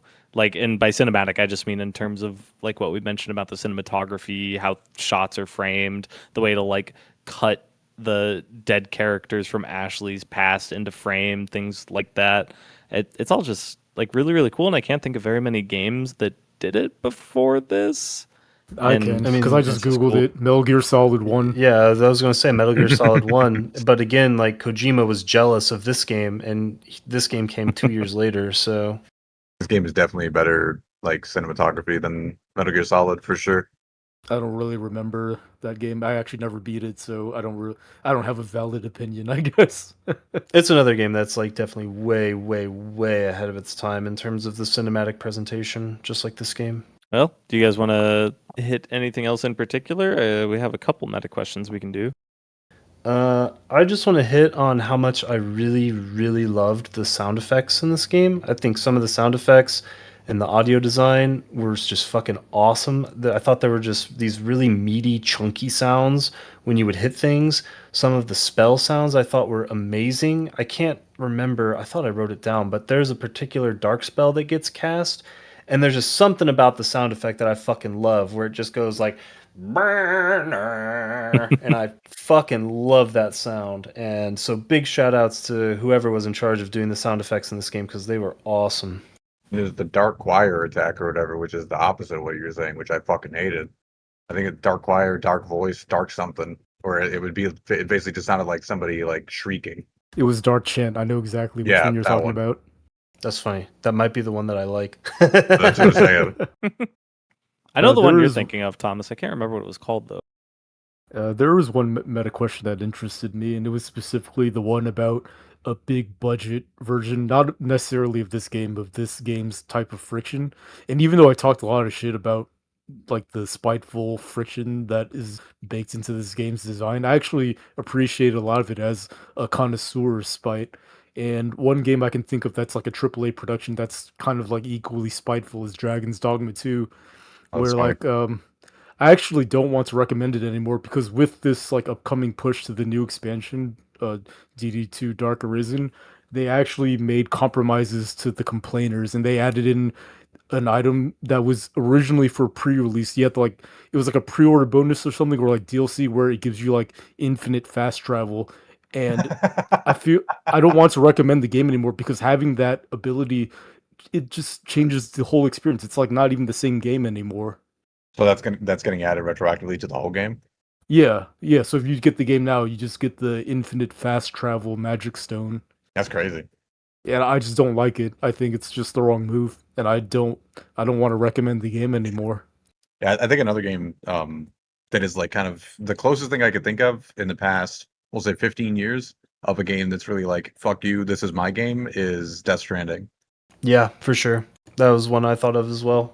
Because yeah, I think like the primary example that I wrote when I posed the question was like the Souls games. I think the Souls games, honestly, I mean, outside of just purely the Souls-like genre, I am kind of surprised that Souls games didn't spawn this like renaissance of super friction-heavy games like more Death Strandings and stuff. Now, Uh, granted, that's friction in a two very different directions, but I'm surprised that you didn't see that, I given how I much thought think, they people kind of liked it. have. yeah, I think they did, but the problem is that it's the literal same type of friction That's to the point where exactly. it's This is what I'm annoying. saying. Outside of Souls-like genres, because yeah, Oh, okay. everyone copies that fucking formula, but like it's the same. It's the same thing. I think maybe the most primary example I could think of in games like the newest game would be Kingdom Come Deliverance. Either one or two. Pick your Oh, poison. that's a really good call out there. Because yeah, that game is just a frictional dickhole, and it's very, very, very, very intentionally trying to be. Is that technically a AAA game? I guess it look like phenotypically it is, Two but for like sure. Two definitely is, yeah. yeah, One, that I don't think so, but One's two, like double yes. A. Yeah, I think that's friction in the wrong direction for KCD2 specifically. Like, I think adding a cutscene to pick up a herb that's like a 15-second endeavor, I think is like because this game it feels like it's either technical limitations or like design choices to kind of make you like sit in shit. That feels like it's just being like, fuck you, you're waiting 10 seconds. Interesting, because like what I think of, I mean, yeah, like there's a lot of annoying um, simmy moments like that because they designed KCD2 to try to be like weirdly realistic, but like some of the systems in that game, like needing to craft a consumable in order to save, like that's like madness to consider another AAA company imposing a system like that. Yeah, I think something like that's fine. I just there's certain aspects where I think it's a good thing and certain where I think it's a bad thing. Yeah, for sure. Like not all friction is made equal. I think in terms of just raw frictional value and where those vectors are directional in is Dark Souls and Vagrant Story are much more comparable than really any other game we've said. Death Stranding or KCD2 or I guess I don't know about Dragon's Dogma 2, but yeah. Yeah, I've tried to yeah. avoid bringing it up too much because like there's definitely a lot of similarities there, but at the same time, fucking everyone compares everything to Dark Souls, including myself. But this game, it actually feels like it's valid. I mean, it's definitely got that old school sensibility. But like talking very briefly, going back to like the KCD2 thing, and I don't want to like belabor this because it's really just it's very tangential, but I don't think the people that design the stuff of like the grabbing items animations like Red Dead Redemption 2, I in their minds, those developers, I don't think they consider that friction, even if it's Yeah. ass cheeks, but like they think it's actually a good thing. Yeah, because like the entire purpose with KCD2 and Red Dead 2 is to utterly maximize that diegetic world immersion and atmospheric kind of vibe, right? And that's different than why my sword do zero damage. So like That's me. that's like the very pronounced difference is like I think stuff like Red Dead, like the reason I couldn't play that game is because that was just time waster the game and I think KCD2 is pretty similar in a lot of ways, but KCD2 does have a lot of like mechanically gameplay frictional elements to it. It's not just purely wasting your time and being annoying. Yeah, I was just talking about that like very specific mechanic, or it's not a mechanic, it's just Yeah. like a visual like dressing kind of. So then Yeah. I guess to like extend the question out a little bit then. So I think we've kind of established that games that are both AAA big budget and games that have this degree of mechanical friction to them, like a Dark Souls, like a Vagrant Story, are, I mean, they're rare. Obviously games are very expensive and companies need to make money, so like taking a gamble on a game like this obviously is not going to be a popular option. But um would you guys want to see a lot more games that take that risk? Like keeping in mind what you thought about this game when you answer yes or no? I Thing think is, I that really like. the payoff has to be worth it. And I don't even necessarily mean from like a gameplay perspective, but I can put up with a lot of friction and annoyance if whatever the hell I'm looking at when I climb the walls of On Orlando looks cool as fuck. Like that really does mean a lot for me, because it just gives you this like strong sense of progression, and like a good world helps a lot with that too. So I just feel like a lot has to come together. But I mean, my answer is yes, because I mean, you know, games like La Mulana exist as well. Games like Silk Song exist. I think they're like a net good. So I want people to continue making them, if for nothing other than getting more chances at making those awesome moments. To be clear, Yeah, though, the games you just listed are not AAA games. You do have to kind of keep the AAA design philosophy in mind here, because like there are still people out there making extremely friction-heavy games, of course, just not necessarily in the AAA space, like a La Mulana, like a Silk Song. yeah, I just think it's unlikely because there's just too many like failed like art students or like theater kids that are making games now, and it's literally developer skill issue where I don't think they have it. They don't have what it takes to make a Vagrant Story. At least most of them, if they're in the AAA space. Yeah, I mean, again, like I want to focus very specifically on AAA here because like many people are trying, some are succeeding, but I'm just curious if you want to see Ubisoft try and make the next Dark Souls or see fucking EA make the next Vagrant Story. Just The I mean, I'll put uh it this way: if they took a risk, I would consider playing it. If they keep the current path, I will not consider playing it. So I think that's that fair, answers the question. but so this is like a little bit of contrarianism, but I feel like if somehow hypothetically developers were suddenly able to start churning out games, then they would just become less special just because of that saturation, ironically. what do you mean? I don't follow the thought. Like if every game was a Vagrant Story. Well, I'm not saying every game to be a Vagrant Story because we saw that with Dark Souls, where they made Dark Souls and now everyone's making Dark Yeah. Souls. I just mean in terms of the like very overarching umbrella design philosophy of I had a really fucking crazy idea, let's try it out. So that crazy idea being something that many people will feel alienated from just because of its frictional elements or how difficult or obtuse it is or whatever. So not necessarily trying to like cut and paste a game like this or making a shitload of games like this, but just taking those risks and like signing off on some goofy shit and throwing a couple $100 million at it. Yeah, I think every once in a while it'd be nice definitely like just have that variety, even though it'll never happen because like in a risk averse industry such as AAA, I don't think they could survive like any Yeah. number of failures in that vein. But at the same time, I mean, this is just like my Miss Cleo prediction. I think that AAA is just gonna die out and get replaced by just indie and Roblox slop anyway, so it doesn't really matter. They might as well do it, maybe. I will say I think there are like some elements of friction that some good AAA games include that we don't really think of as friction. So like I think Baldur's Gate 3 actually has a lot of friction. I'm pretty sure we would all consider that AAA, I think. But things like you're going through the Hag's lair and you accidentally step on an explosive trap and now your entire party is dead. Like stuff like that is like pretty frictionful, right? So like again, my answer is yes because I mean we're seeing successful games that have it. That's a fair point, but at the same Yeah. time, would you consider a game like Baldur's Gate 3, which has a lot of accessibility options, to be like truly like a friction-filled experience? I think accessibility and friction are two very different things. Unless, like, clarify what you mean when you say accessibility. Like you can literally just scale it down to just story slash god mode, right? Like just mm, because now that I'm like thinking about it further, there's still like built-in friction just in the way that you interact with the world. But at the same time, I also think about like older CRPGs, like even Baldur's Gate 1 and 2, which like compared to Baldur's Gate, I mean, like comparing Baldur's Gate 3 to those games, it's like Yeah. like it's like a children's game.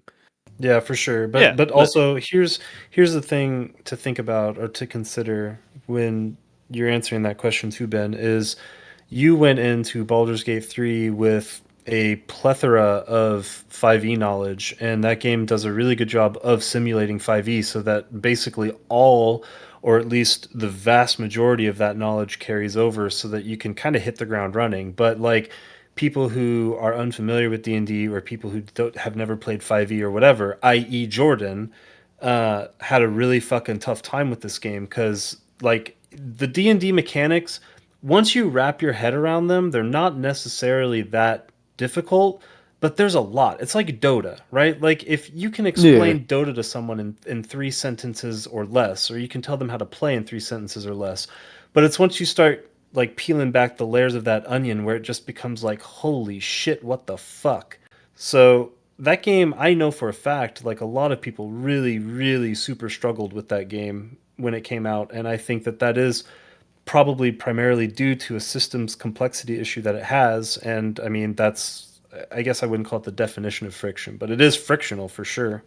No, that makes sense. I completely agree, and I also like just using Dota 2 as is that AAA? I mean, it's got to be, right? Valve has like it's infinite a Valve money. game. Like, Yeah, yeah, so that's a pretty good example of like a game with like Vagrant Story, like friction, like systematic friction that's like pretty extreme. To be fair though, it was like one to one adapted from like maybe the least possible AAA Yeah. classification possible, which Well, is a fucking Warcraft 3 custom map. but like even like Warcraft and like StarCraft, like those are I mean, RTS, at least in my opinion, is just friction the genre. So and I think those are technically AAA. Yeah, I guess I when I was conceptualizing or thinking about this question, I was not thinking of any kind of multiplayer stuff because there's plenty of multiplayer options you could draw from. Yeah, that's a good point. yeah. Maybe that's where like the bulk of that design space is outside of just like the random indies that just kind of go crazy. Like I'm sure you guys have heard of Kenshi. I can't think of a game that has more friction than that game. And I don't think we should ever play it because I tried playing it a couple times. It's like so I don't even know what to say about it. I've I only think seen this. people play it and I was good. Sorry, Jordan, go ahead. I just think there's multiple avenues of friction, right? Like, because I think Kenshi is unexplained complexity, like unexplained complexity. I don't think that that's the same friction as what the main problems of this game, Vagrant Story, is like with the inventory management and how much you spend time in the menus and how long it takes to save and kind of all of that stuff. Like a lot of games have complexity in their gameplay that it has the friction, but not a lot of games have like that whole package. Because like this game is like a mix of like runbacks to the extreme of like what Ben said, where like you'll lose 2 hours of progress because you didn't go back to the save point because you weren't conditioned properly. So almost no games are doing frictions like that anymore. It's friction through like complexity, like Ben said with Kenshi. Yeah, agreed. Yeah, and that's the same thing with like Baldur's Gate 3 too, right? Is that it's just all the layers of complexity to it. So again, I ask, do you guys want to see that come back? Do you want to see EA make a game like that? I want to see him try. Unironically, That's a good way to put it. Yeah. I think they'll fail spectacularly, but it yeah. would be cool to see Ubisoft try to make something crazy. Honestly, like I don't know anything about how AAA like development cycles or anything like that work, but I wonder if someone comes up to like Baron von Milstrop or whatever the fuck the Ubisoft French guy's name is, and has a new IP to pitch. I wonder if it does start out as these like sort of crazy experimental Vagrant stories, and then just over time, and as that blacksmith hammer hits them more and more, they just end up becoming flattened out and end up becoming like Star Wars Outlaws or whatever. Yeah, they just all get molded into Assassin's Creed open world. That's Hmm. it's a really cynical, but I think realistic way to look at it. And you just eventually get tired of it and you quit, and then you start your own company and make Expedition 33. Exactly. Yeah, I think, as someone who's never worked in game design or anything like it, I can only imagine it's something like, the larger the team is, the more people potentially there could be that won't like a particular thing that's added into a game. Like you put in an art asset that looks like a PlayStation 1 model, era model rather. Just because you're like, oh, it looks kind of like, I feel like it fits this scene in this like weird AAA fidelity game. But then there's like 99 people on the team that are like, yeah, that's cool. But then there's the one person that's like, this looks like dog trash. Why the fuck are we including this on there?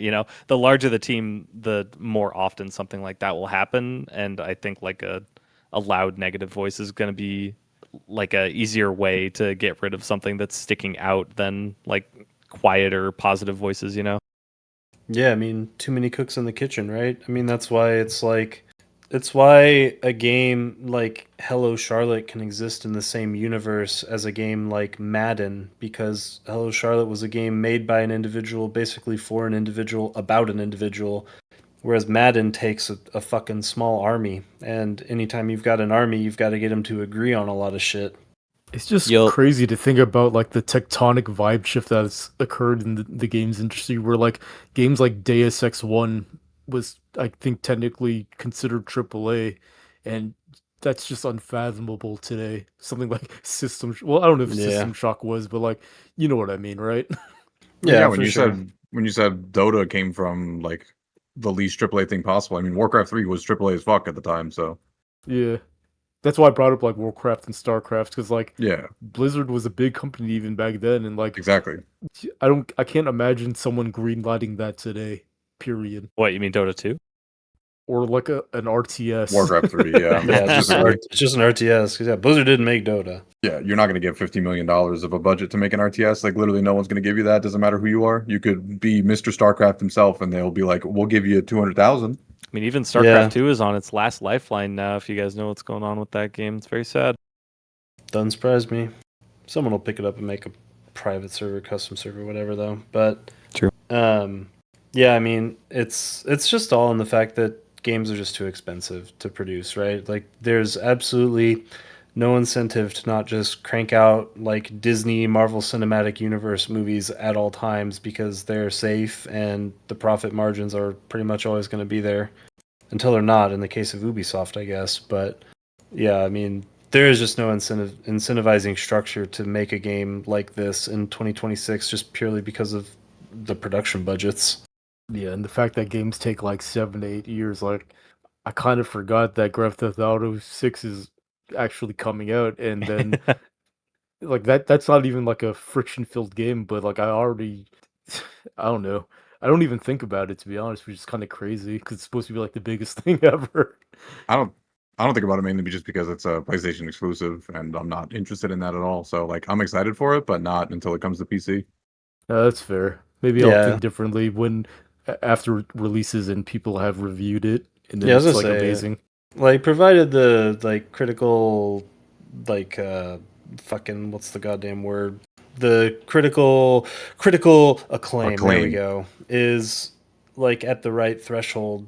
Then yeah, I mean, I'll get excited to play it. But if it comes out and it's just a bunch of like normies saying, "Yeah, this is pretty cool," then I'm good. Yeah, because if you think about it that way, people also heaped critical acclaim upon Red Dead Redemption 2, and I I can't Yeah, stand that exactly. fucking game. Yeah. Exactly. I hated that game. Yeah. Well, we got very far off the topic of Vagrant Story. Yeah, my So bad. That was my fault. let's reel this back in, and I want to ask you guys a question that is pertinent to what we were just talking about. And I'll just read it as I wrote in the OneNote. So you have convinced Hideo Kojima to drop $200 million to remake and modernize Vagrant Story. What is the one system that you will not let him touch, and what is one system that you force him to get the fuck out of there? I'll start.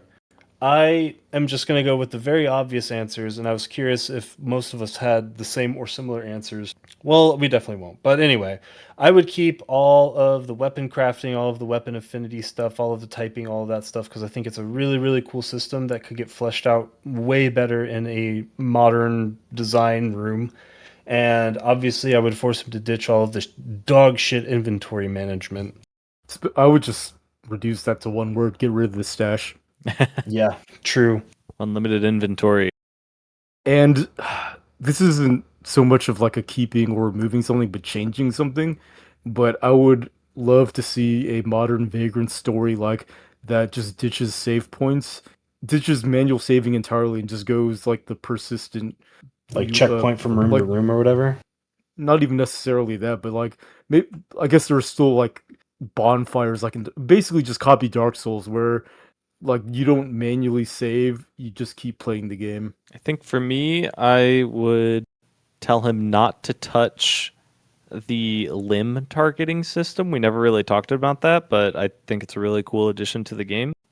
As for the one I would force him to ditch, I just think there's more interesting things than rock, paper, scissors combat. Come up with something more fun. Focus on the limb targeting, I think.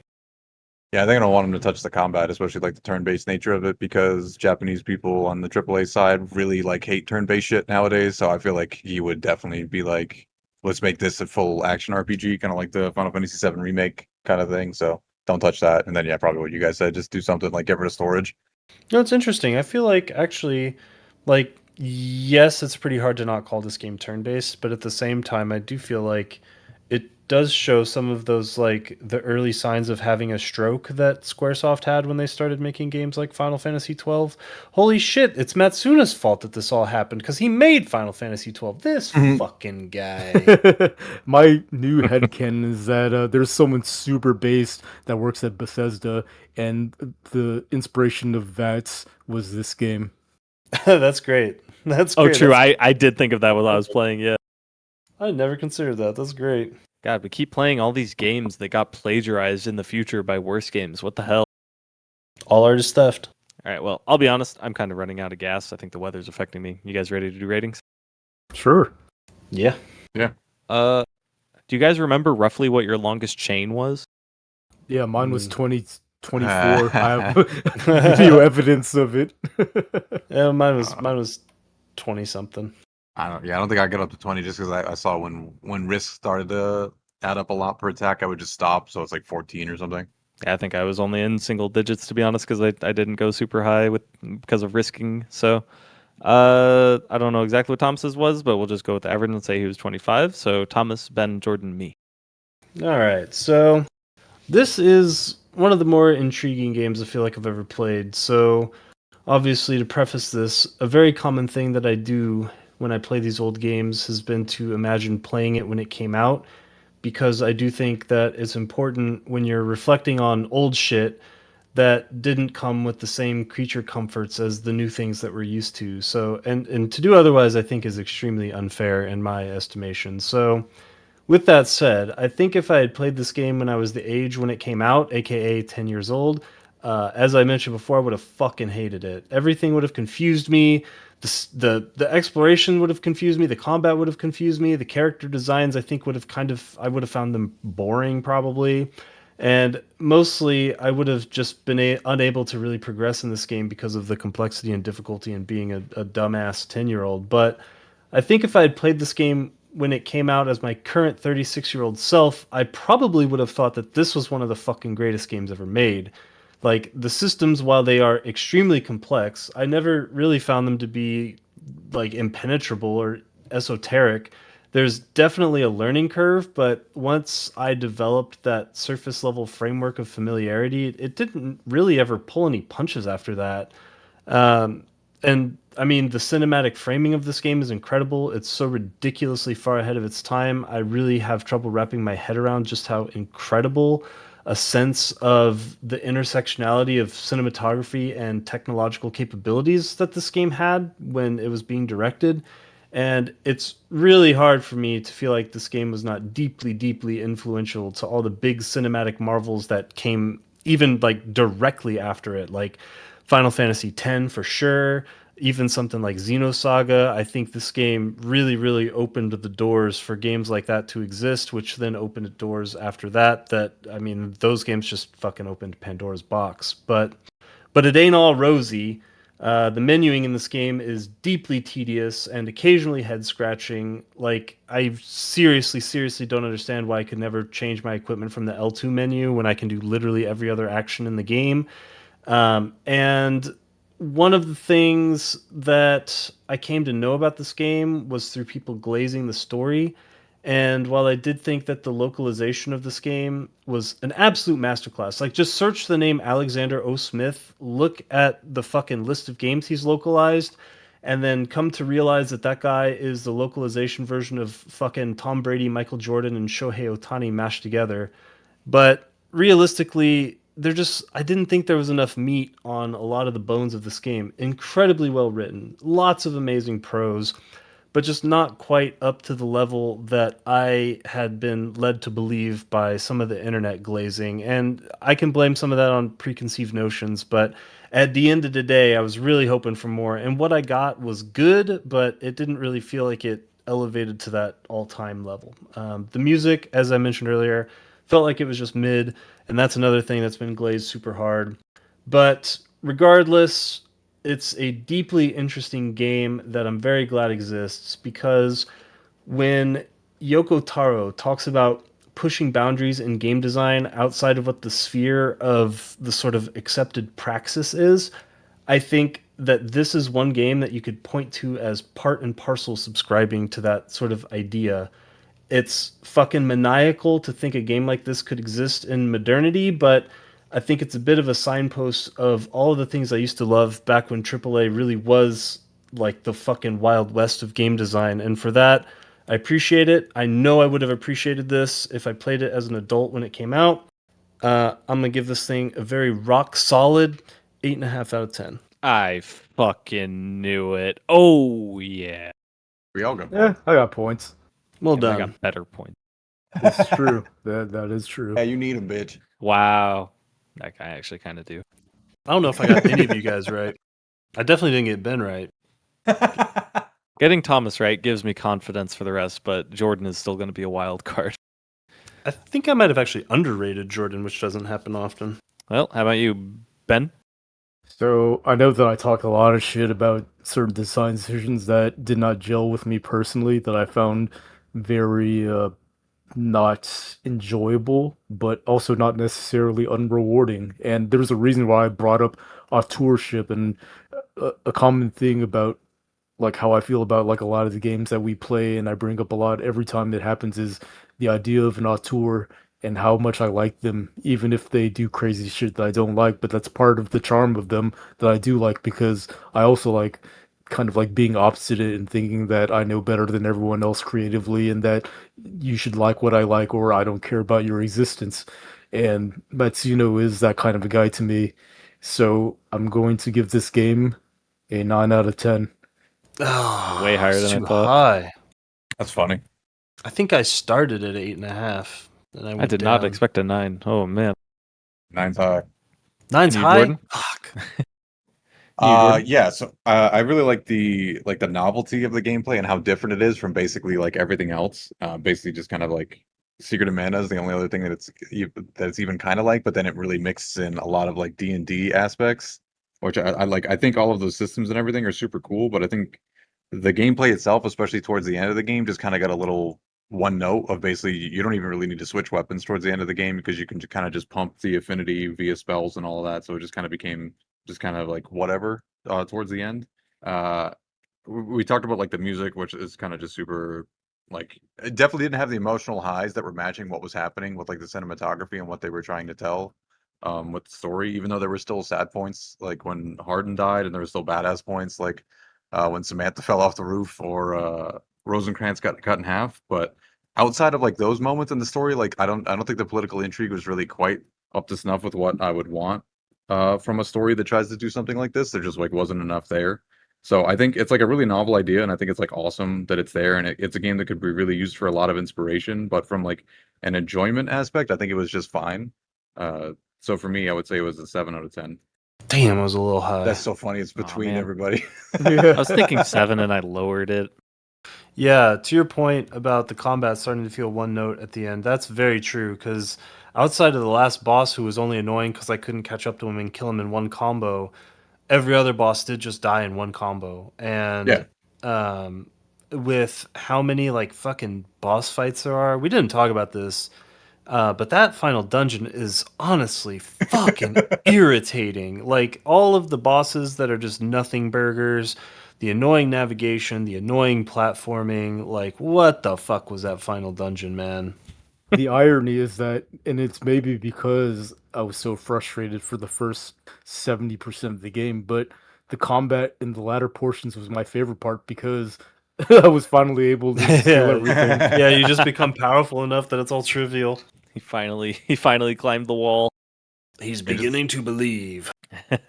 That's kind of just a really old game thing, though. Like all games in like kind of the mid 90s to like early 2000s just had these like insane final dungeon excursions Yeah. where like it's like refights of recolors of every boss, and it's like they put labyrinth parts in it, and like it's just they're all fucking, it's just like a time of like a sign of the Yeah, era. it's a big time like SquareSoft thing for sure. I mean, Ultimicia's Castle's the same Yup. shit. Yeah. There's what, like 4 bosses at the end of Final Fantasy 9, I think, something like that, and they're all, well, at least when I was a kid, they were all fucking hard. So yeah, definitely a Square thing. There is one really big thing I appreciate about the final dungeon in this game, and one place where I appreciate the restraint that they had in the design, which was no trash mobs. I Yeah. liked that a Yeah, lot. good point. Good point. That's a great point. I didn't even think about that. Well, as for me, oh boy. At the point that I turned cheats on, which I said I think was around the Earth Dragon, I'm pretty sure it was that was the one. I had decided right then and there that this was either going to be a 1.5 or a 2. It is not a 1.5 or a 2, but that's where I settled on at that point based on my experience up until that point, because I was not having a good time. Very little fun, too much friction. I don't want to say, no, not too much friction, just not enough fun to pay off the friction that I was feeling. But turning cheats on allowed me to kind of like recontextualize things, appreciate the things aside from those frictionful systems, and then also just kind of like meditate on my experience and like, okay, was this a skill issue? Am I going to rate this game a fucking 1.5 just because I was bad at it? No. I mean, I played Dota. I'm fucking terrible at that game, so I'm not going to rate it purely based on that. And I think that there is a lot to like about this game. You know, like I said, I fucking love the writing in this game, the speech bubbles, how like you really get a sense for like the voices of each character, even though they don't have like a ton of character development. But I think it's like a pretty impressive thing in 2000s video game writing to have such a strong sense of character among everyone in this game. I thought it was really, really cool. I really like the systems of this game. So I like the like elemental affinity stuff. I like the limb targeting stuff. I like, you know, like the reach stat, like I mentioned. All that stuff is really cool. But unfortunately, I just think that a game can only, or the systems of a game can only be as fun as its gameplay. And I just did not find the like action chaining gameplay very fun or exciting. I played plenty of games with action commands, Paper Mario, Thousand Year Door, Final Fantasy VIII. It's tried and true at this point, and while I think like the chain commands were kind of interesting, it just wasn't enough to like bring it to a new spot for me. So honestly, I think in terms of the gameplay, it is still going to be around a 2, but I think all of the other surrounding contextualization, the writing, the music, the like cinematics and whatnot, I think all of that is going to bring it all up to a 3.5. I got points. I'll take it. Yeah, I was far off. But it also really amuses me that you dislike the combat so much. Or I guess that's just like my interpretation of what your kind of overall feelings were. But you wanted to tash a Banquet of Kings or whatever it's called, which has the exact same combat system as this game. Oh no. That's Banquet funny. for Fools. Maybe I won't pick Yeah, it. Fuck you, that's what Steven. it was. Yeah, it's the same exact combat, except that it's a party-based game, so you're doing it with multiple characters. And I'm sure it's also not as like fuck you as this game is. It might be because I guess it could be. That the is true. developer of that game, I heard for it's one pretty thing, they fucked up. hang out at RPG Codex, and they also made another game, Serpent in the Staglands, which is one of the Okay. Yeah, like fair enough. that's a CRPG where I think I told you guys before, but you know how when you play an RPG and your journal gets populated and like kind of like keeps you updated on quests, you have to manually type Yeah. in the entries into your own journal in the game. Maybe I'm not going to pick that Yeah. game. Well, Um, it wasn't even on the docket your for my next two picks anyway, so. your point about the writing in this game is very well heard, though, because like I said, I thought the prose of this game was amazing. And Jordan asked me this question the other night because, I mean, obviously, it doesn't take a lot of brain cells to realize that the writing in this game has like a very Shakespearean bent, like even just outside of obviously characters being named Yeah. Romeo, Guildenstern, and Rosencrantz, and whatever other ones there might be.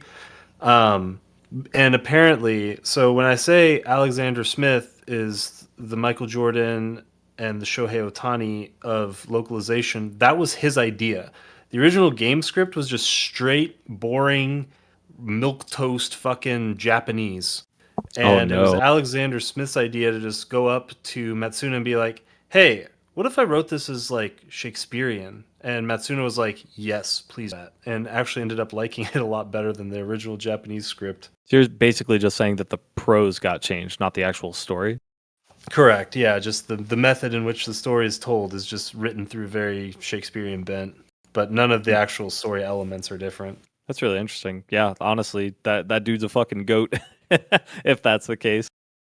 Actually, that kind of tracks with Final Fantasy 14, which also has a lot of like Matsuno's influence in it, where the English localization is actually drastically different from the Japanese versions, where the Japanese player base actually got mad because the English version is so much more like fanciful and funny. Well, in any case, that was Vagrant Story. Next week, I think, was Jordan's pick, correct? Oh, Hey, who picked Evil Egg? Is it a Technically I mezzo? did. It's an intermezzo that I chose for my game, which is Ah, Pyre.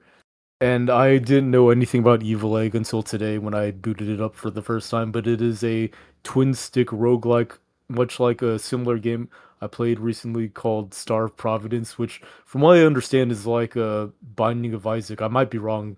Jordan, you might know yeah, it is more, but okay, big so time. it is Yeah, like that? Okay, so then it's like Binding of Isaac for the listeners that probably know about that game, but not all the other ones that were just mentioned. Yeah, I played a couple runs. Seems really, really fun, honestly. It's kind of yeah. like mindless, twin stick shootery, dopamine, get the upgrades thing. It's pretty fun.